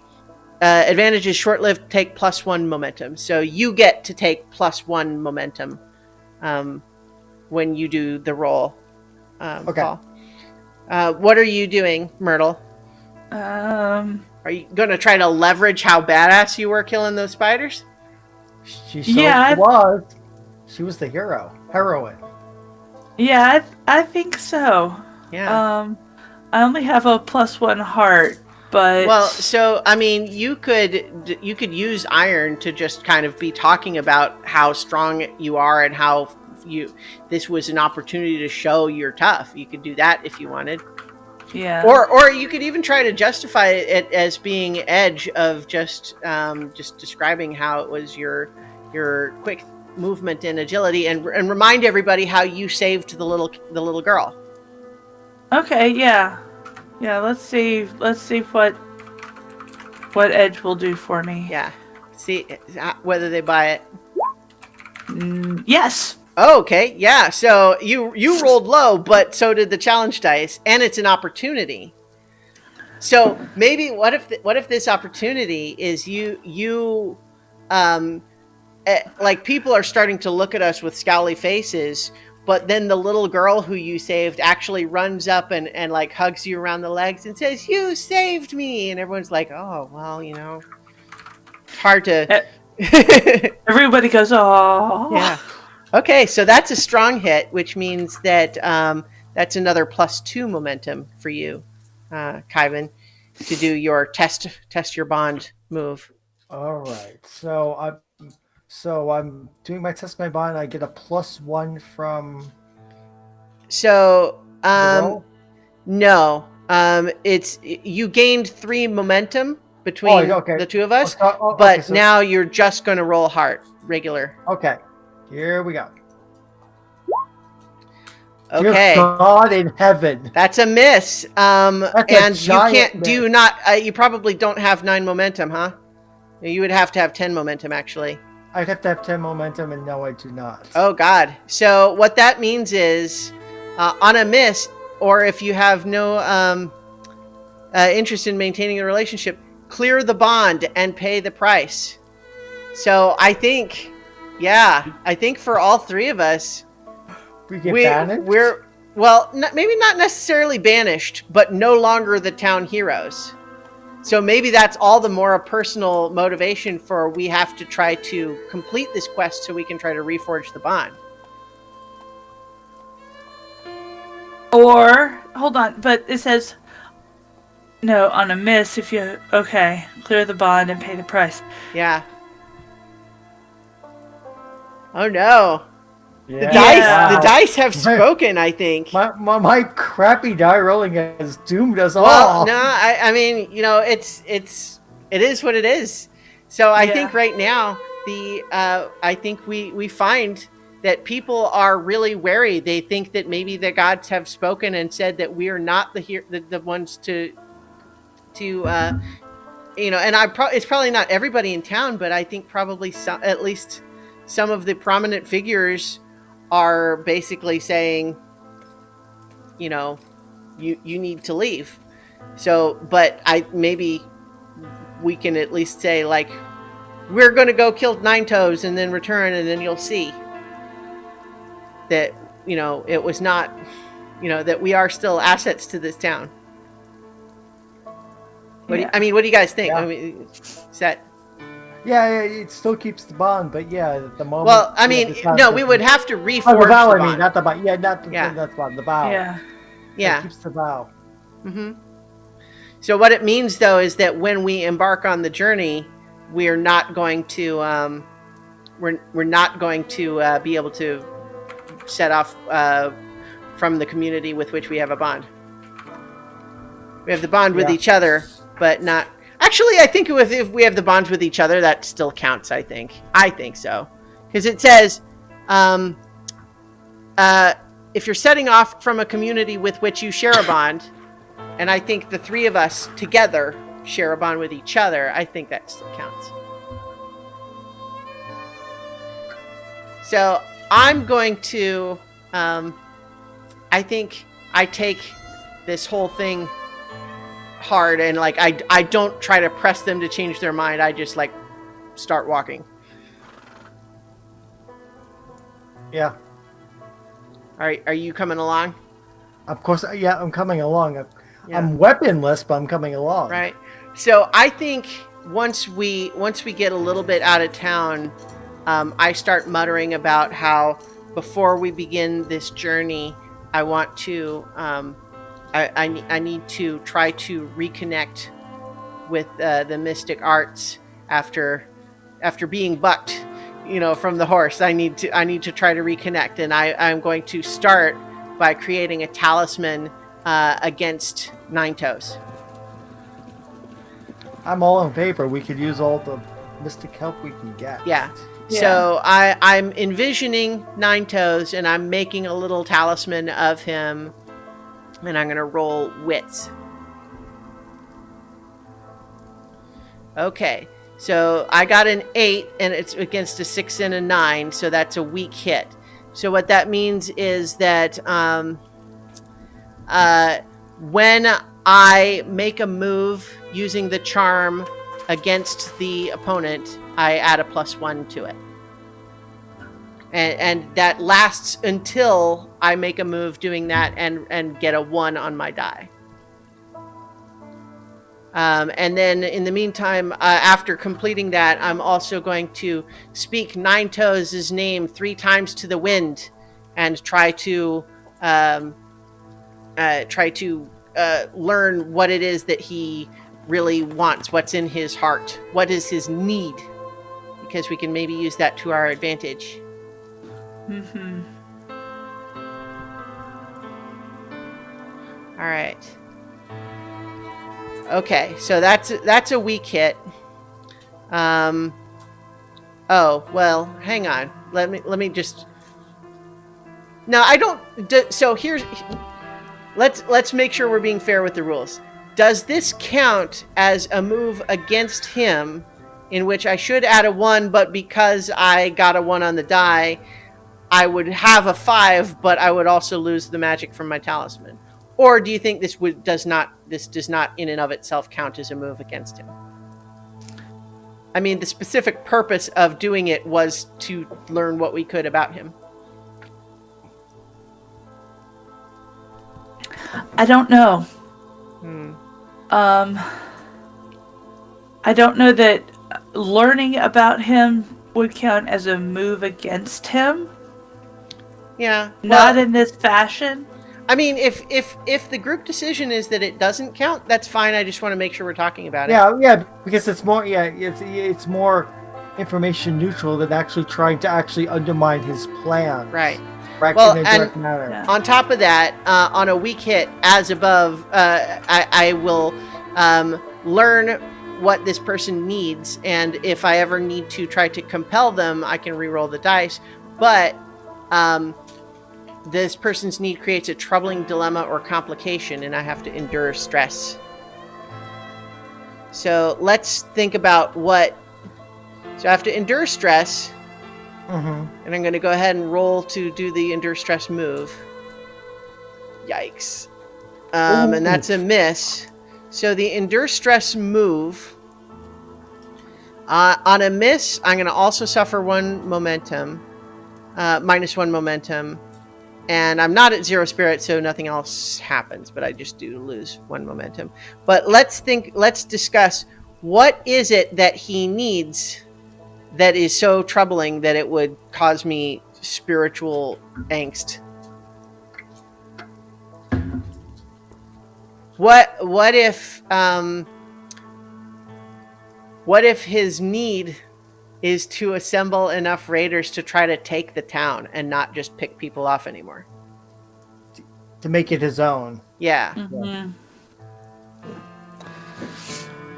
He doesn't want to milk the cow. Now he wants the cow. Yeah. Yeah. You think, is that a good one, you think? That would shake anybody to the core. Mm-hmm. Because we know now that it's all the more dangerous, right? Yeah. We had a suggestion of asking the Oracle, but I don't know. I feel like I already like that answer. Yeah. The only other alternative that I could think of is that maybe our settlement is maybe he's from another settlement that failed, and so that he wants to take our settlement for his people. Well, it could be. So there is an Oracle table for character goal. We could try rolling on that, and then if we really like that better than whatever we picked, we could use it, or we could, do an Oracle to see which one or the other, or we could just decide we like the original one better. What do you guys think? I mean, we could just decide that that's what it is that he is not content with just picking off travelers like he has been. He wants to take the town. Yeah. Okay, cool. Yeah. All right, so I do still have my talisman then about him, but also I have learned this concerning secret. So now what our next step would be, if we're embarking on this quest, is probably that our next move would be to undertake a journey. But this is, again, like we did with some of these others, we could just, one person will make the roll. And this is a wits thing, so it might make sense for me to make it. But if you guys want to try to give us, a better chance, you could try to think what you're going to do to try to prepare us to undertake this journey. I'm going to have my Wyvern scout ahead of us. Okay, that's cool. That's how I can aid the ally. Yeah. So my Wyvern is young, is not really combat ready yet. So that's why Iolana, that's her name, didn't participate in the combat per se, but she definitely can scout ahead and do things like that. So young Wyvern is maybe just not super adept at combat yet. You keep her out of it because she might get hurt. So our journey is going to be make the descent for that first milestone of our quest, right? And so I think that it doesn't make sense in context for that to be anything other than troublesome. Yeah. It's not trivial, but it's also not a huge undertaking. So what role were you doing to aid with your Wyvern? Let me see. Is that like a wits roll, or is it wit? What was your young Wyvern? Basically scouting ahead, looking at the terrain. And, right, but was it your specific? Was it like, which one did you pick for that? Was it the insatiable? Yeah. Okay. So I wasn't actually using that move. I was just trying to figure out a way how to ally, basically using her as the ally move, basically. Okay. We could just say it's wits or whatever you think it is that, like, how is it heart? How do you connect with your Wyvern? I think it's heart. So. Okay, yeah. So go ahead and roll heart for secure an advantage. Okay, so that's a weak hit. and that would be +1 momentum for me. Yeah. All right. And I'm doing okay with momentum. I'm pretty good right now, +7. What about Myrtle?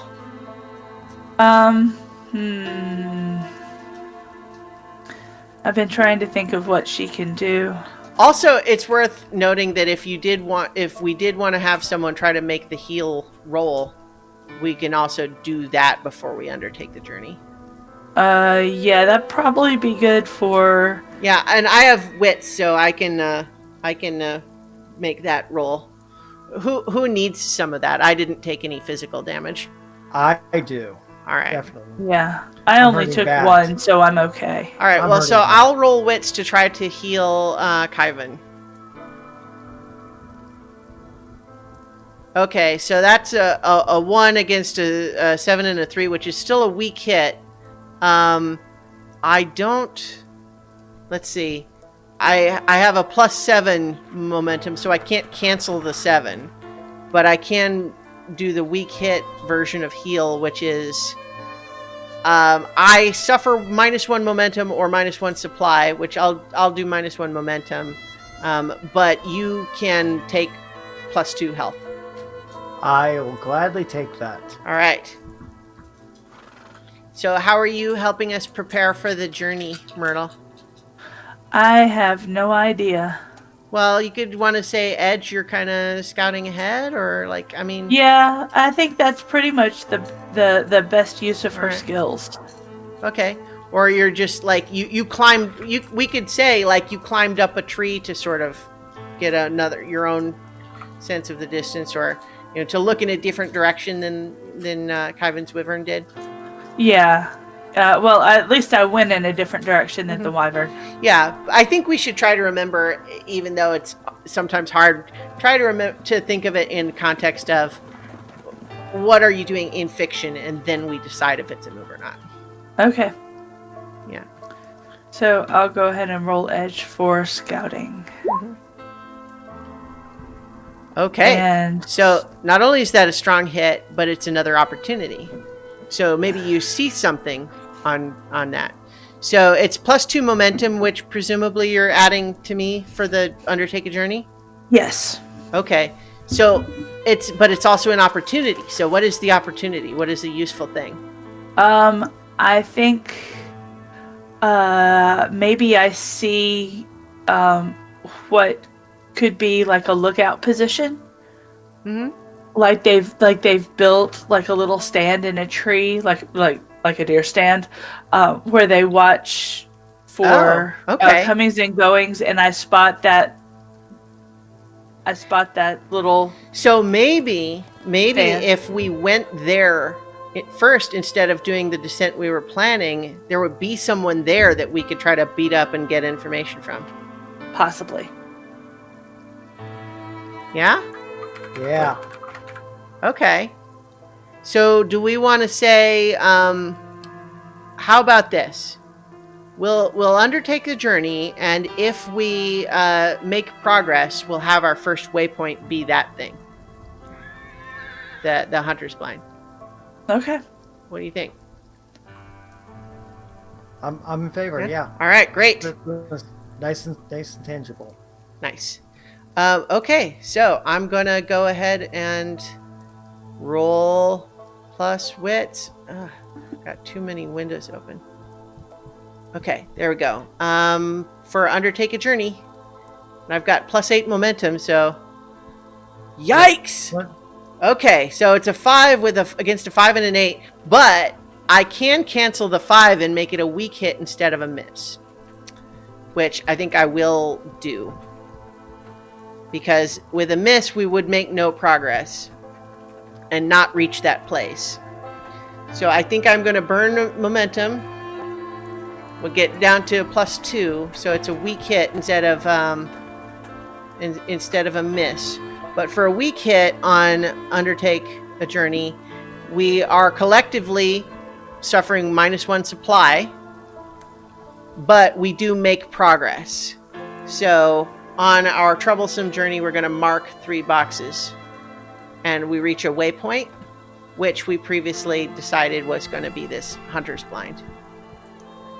So I think that we have probably been able to so we're in its vicinity now, but probably we have to try to decide how are we approaching it.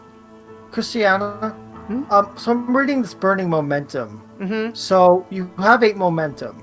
Yeah. So both challenge dice are.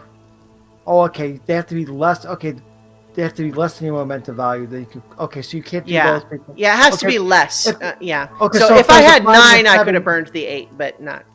Yeah, if it was this, if you had 9, you could have burned both. You would burn both of them actually.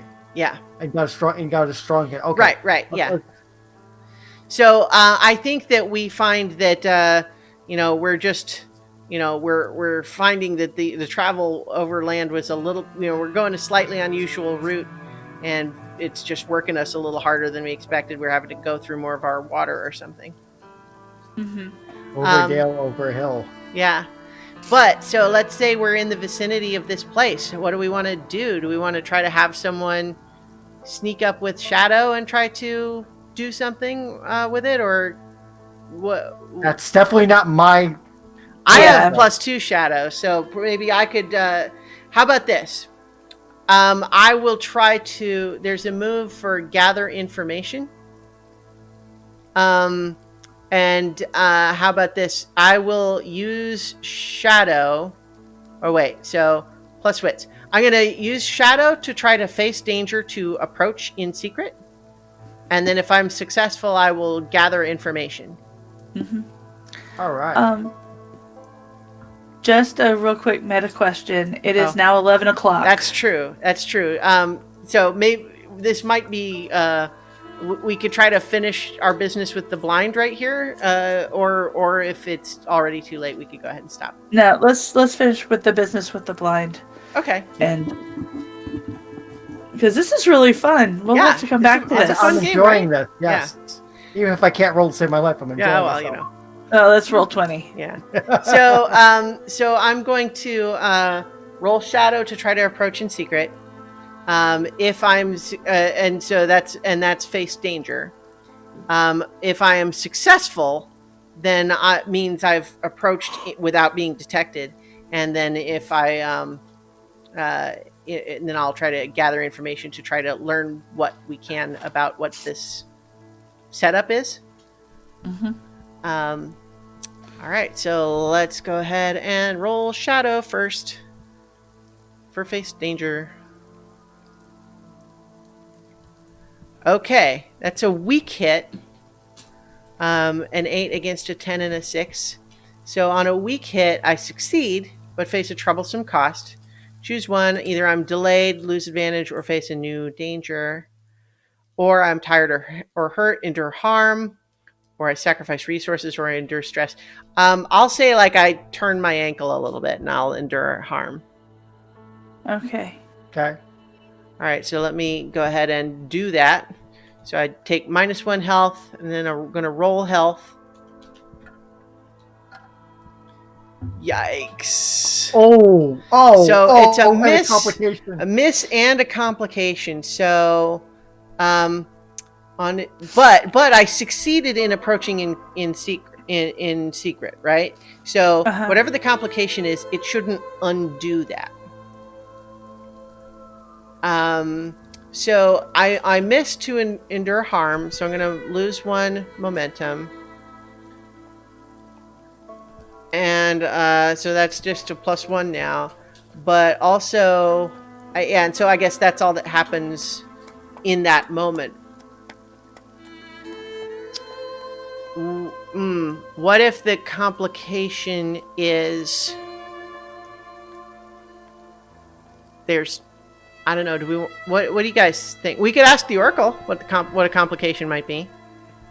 We could. I was thinking maybe like a patrol is coming back at this moment. You're safe, but now there's more eyes and now. Oh yeah, like maybe the changing of the guard. Yeah. So instead of just one guy up in the blind, maybe there's there's 3 guys now chatting around the base of the tree. BSing rather than actually doing their job. Yeah. Okay. But they're still armed and dangerous. Yeah. So there's 3 of them instead of 1. Yeah. Yeah. Okay. So I'm still gonna gather information to try to, see what maybe we learn about it. So that's with wits.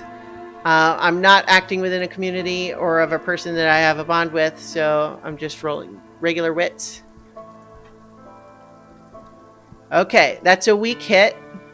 So on a weak hit with gather information, the information complicates your quest or introduces a new danger, I take +1 momentum. It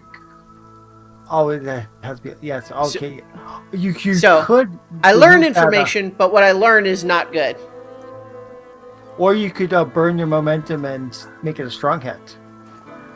No, I don't have, because I burned it before. Oh, right. And reset. I don't have that right. much anymore. So. Right. Yeah. He's been recruiting, and now instead of the 10 guys we were expecting, now there's 25. Yeah. Okay.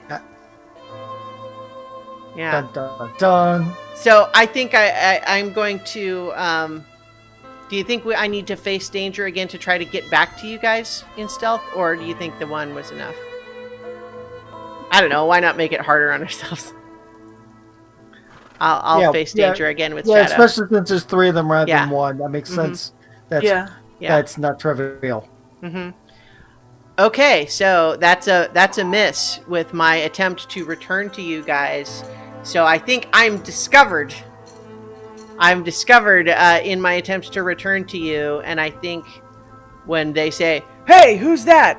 I probably yell out, you know what? Just to be dumb, because I'm going to try to yell out like a bluff to try to convince them they're surrounded. This is dumb, but this is with deception. I can roll plus shadow. So this is compel. I'm going to try to compel them to. I don't know. See, compel them to surrender. Is that enough? I think. What if I just say freeze? You're surrounded. So that's all I get if I'm successful. Because surrender. Yeah. That's a lot. Surrender would be a bit much. Yeah. So I'm going to try to compel them to freeze and not just chase me, but also I like letting you guys know what's happening.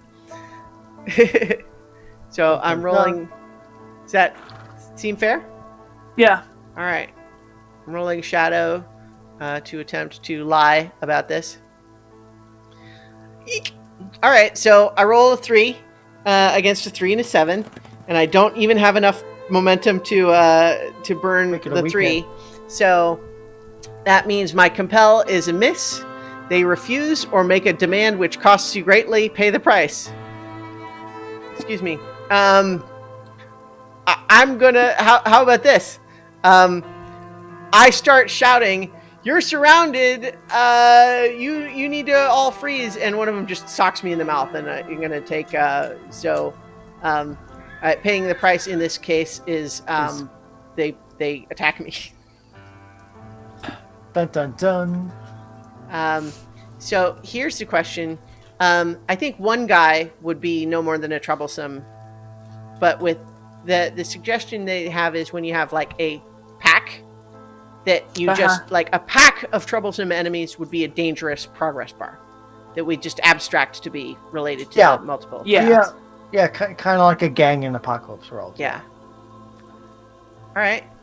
So, let's add a new for 3 guys in a blind. And so if they're dangerous and they attack me, that is 2 harm to me. So that's not great for me, and I'm going to do the endure harm move. But hopefully you guys have at least heard me. Yeah. Yeah.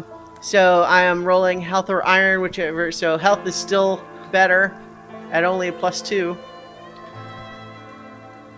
Okay, that's a weak hit. It's a weak hit on, so I just press on and nothing else happens. But yeah, so I think what you guys know is that I snuck off to try to find out what was what, and then you hear me yell out, "All right, you lot, freeze! You're surrounded!" Oh, as they just punch me in the mouth or something. Okay. All right, so you guys, I think we that. probably all need to enter the fray now. Yeah. All right. I'm going to enter the fray, trying to rack my brain, trying to think a way out of this. Enter the fray is. Okay, so that's a weak hit for me. So that's- I can take initiative with a weak hit on enter the fray, or I can take +2 momentum.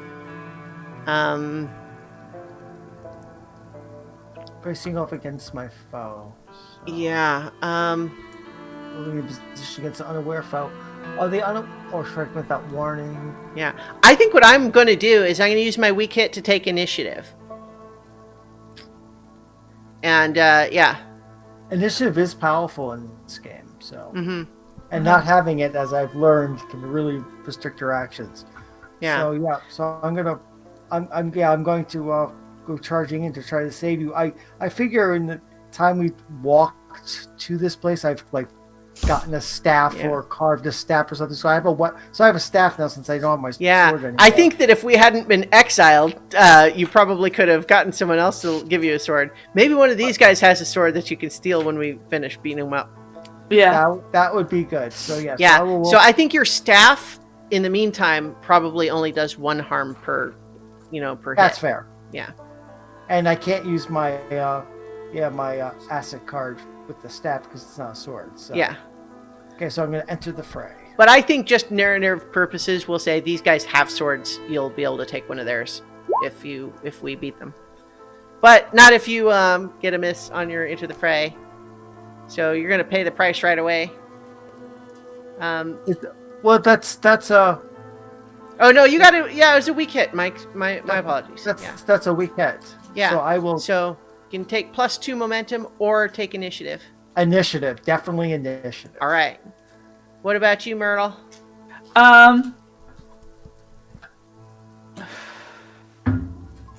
You're Enter the fray. Because well. So just think about your character. Yeah. How do you respond? Solana has yelled out for help. She would run down and start stabbing people. Yeah. Okay. So if you are, let's see, moving into position against an unaware foe, striking without warning could be plus shadow. Yeah. Or if you're just facing off, that would be like heart. Neither one of those. I mean, I'll try and sneak.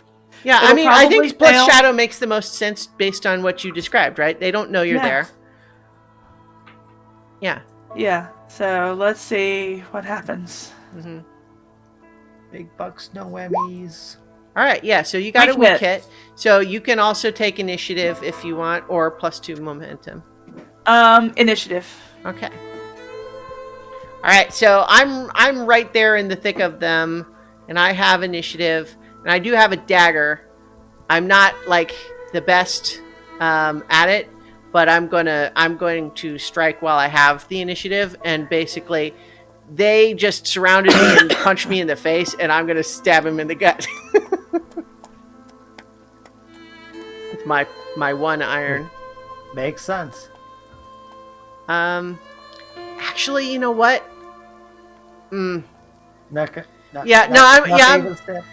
don't know. I'm just like, I don't want to waste my initiative, but it's also probably not what my character would do. Like rolling with the iron is not probably what I would do. I think what I actually would do is pocket sand.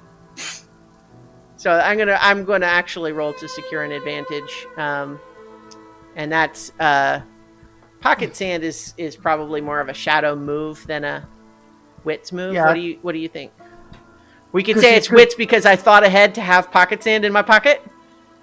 I think it's more of a shadow because you're trying to dissemble and trick. Yeah, that's fair. All right, so I'm making a shadow eye. move to secure an advantage. Need to get Send some your of eye. my momentum back. Oh, so I rolled a 3, which is not great, but against challenge Wait, dice 2 and a 2, it's not only a strong hit, but it's in some additional opportunity.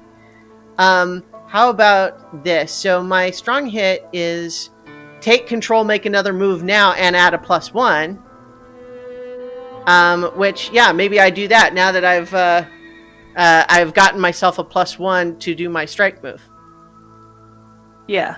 Yeah. All right. So I'm rolling iron now for my strike with a +1. Okay. So weak hit, which means for strike that I inflict my harm, but I no longer have initiative, which is not terrible. You're not a combat fighter, so you're not that practiced Yeah. at it, but you were able to hit, but you didn't get yourself in a position Right. where you can keep up the upper hand. And so dangerous means we mark 2 boxes per harm, but I do 2 harm because I have a dagger. So that means we've got 4 boxes out of 10 now on these guys. So I think between the 3 guys, we could probably call that one of these guys is essentially out of the fight, at least in the abstract. Yeah, the So- one you got in the gut. Yeah. So they come up and they punch me and then pocket sand dagger. All right. So that's fun. All right. What about you guys? I'm gonna poke him with a spear. Okay. So you did not have initiative, right? So I did have initiative. You did from when? From your shadow? Yeah. You had a weak hit. You don't have initiative with a weak hit. Okay. Oh no, never mind. I take it back. You chose to take initiative from the weak Yes. hit. My apologies. Yeah. So you do. So you can go ahead and strike. Yeah. Oh, there you That's go. a strong hit. Strong hit. So that's another 4 boxes on these guys. And I get to keep my initiative. Yeah. Important. All right. And then I think you also were taking to, you took initiative too, right, Kyman? Yep. All right. So I'm going to strike as well. Okay. So that's a weak hit, which means you do inflict the harm. But I lose my initiative. Right. And so even with one harm, we still fill the box. So the track is full, but that means that you don't have initiative, so you can't end the fight. I can't be the finisher here. Right. And I also lost initiative on mine, but Myrtle still has initiative. Myrtle. And the fight? Yes. Finish in the fight. him. In the All fight. right. So Whoa. yeah, so even with a 9 and an 8 as challenge dice, but because what that just means is that if we had tried ending the fight before we got to 10, we wouldn't have succeeded. Yeah. So here's the question. Because you're ending the fight, I think we can narratively decide, are we killing all 3 of these guys, or are we leaving one of them alive because we want to get information from him? I think we leave one of them alive, Mhm. and then we loot the bodies. All right. So we kill the other 2, or are we non-lethaling all 3? I think we kill all 2. I think we kill the other 2. Okay, so we killed 2 of these guys, and the third one is knocked to the ground and clearly at our mercy. Yeah, and we tie him up. Yeah. Okay. So now we're gonna try to compel him to tell us what we need to know, right? Mm-hmm. So if we're just threatening him with violence, which sounds like what we're doing, that's an iron plus iron roll to compel. But I'm going to try to aid whoever wants to do that. I think I'm the muscles of this group, so I'm probably the best person to threaten with violence here. So, and you can pick up one of the fallen guy's swords now, I think, and have that sword. So I'm going to aid you by rolling to secure an advantage, by explaining to him, did you see how fast we took you all out? You have no chance here at all. And whatever, and even though Nine Toes is trying to recruit, which I will use that information that I got, right? Hang on, I want to just... So my sway is, if you use this information or fulfill this need when you compel them, you may re-roll dice. So I think, okay, we won't use that like magic benefit, but I just know it, and it can, I'm using the fact that I know that to try to freak him out. So I'm rolling with wits to aid you by securing an advantage. Wow. Okay. So it's a roll. It's only a weak hit, but that still means that you gain a +1 momentum. Kevin. Yeah, since I haven't spent any momentum this game, I'm now at 10 momentum. All right, you can't get any higher, but I can't get any higher. Yeah. So it just means that next time you start using it, or else it's going to go to waste when you get more. Yeah. So probably there's not necessarily any benefit to you trying to also aid this time, Myrtle. Yeah, so right. I think I just go. I think I just roll iron to compel. Yeah. Roll iron to compel. Mm-hmm. That's a strong hit. Okay, so on a strong hit, they'll do what you want or share what they know. Take +1 momentum, which is moot at this point. Mm-hmm. But if you use this exchange to gather information, which I think we're going to, make that move now and add +1. So gather information. You have successfully compelled him, and now we're compelling him to tell us what he knows, and so we're going to use that to gather information. And that one is with wits. So maybe now that you've scared him enough, my character will move in and start saying, "Okay, so where's your base, and how many guys do you have, and all of that stuff." I did my intimidation job. Now you can pump them for information. Yeah. Okay, so I'm rolling with plus wits, and with a +1 because of the intimidation. Okay, so it's a weak hit, which again means what we learn complicates the quest or introduces a new danger. So we could decide. We could ask the Oracle what the new danger is, or what the complication is. What do you think? Let's try that and see what we get. Okay. One way to just kind of do a generic thing I have found is Oracle 1 is action and Oracle 2 is theme. And if you do 1d100 for each one, you get like an adjective and a noun. Okay. So, or a verb and a noun. And so, because I did the gather information roll, how about Lee, you do 1d100 for the action, and Paul, you do 1d100 for the theme. So 8 and 85. So the action is guard, and then the theme is fame. Guard fame. So let's what does that mean? Like a famous guard? Maybe he's successfully recruited a famous militiaman. Yes, so somebody who's a more dangerous threat than just ordinary. That's cool. Yeah. So he doesn't have just schmoes of raiders. He's got someone badass. Yeah, his trusted lieutenant is a badass. Yeah, that's awesome. I love that. Uh-oh. Yeah. I've got a network error showing. All right, let's see. Let me make sure my stream isn't doing something weird.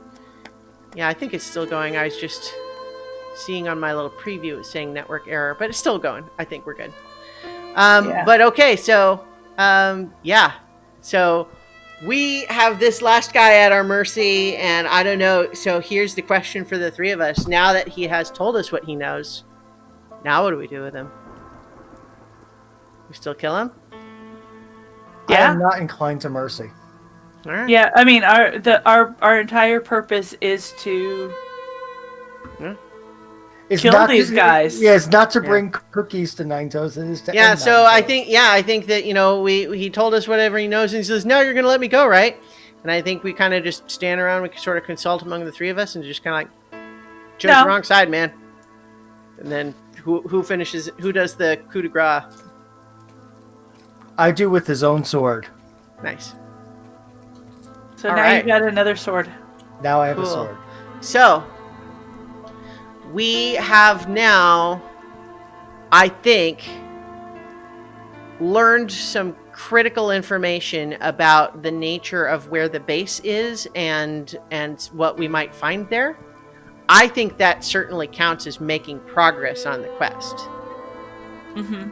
So let's look at our progress tracker. So we have the progress tracker for the quest, and also for our Make the Descent, we made one waypoint. So we have more to go for that.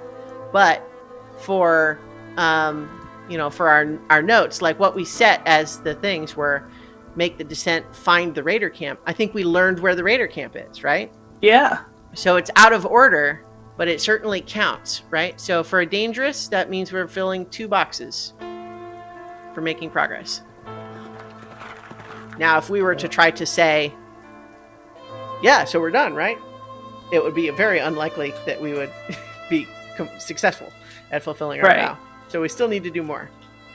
Finish making the descent, infiltrate the Raider camp, kill Nine Toes, return safely. Yep. All right, cool. All right, so I think we're going to leave it there for this session, but this is a lot of fun, isn't it, right? I mean, absolutely. I really enjoyed my solo play of this game, and I think playing it with other people is just as fun. I love this game. I think it's great. Yeah. I want to thank the people who are watching in chat now and those who will watch the video on demand. Thank you for watching, and we're having fun. We'll do this some more. Yeah. Absolutely. And Absolutely. so we also stream Dungeons and Dragons on this channel. I have my So Many Levels campaign that's been running a long time. We sometimes stream where my friend and I talk about Survivor, the reality TV show, among other things. So you can check that out, follow or subscribe. And then, of course, my YouTube channel, website, ChristianaEllis.com. Do either of you want to plug anything else? No. All right. Just the Ironsworn RPG.com. Yep. Yeah. It's where you can download all of this for free. Yeah. Great stuff. All right. I'm going to leave it there for now. So good night, everybody. Stay Good night. frosty.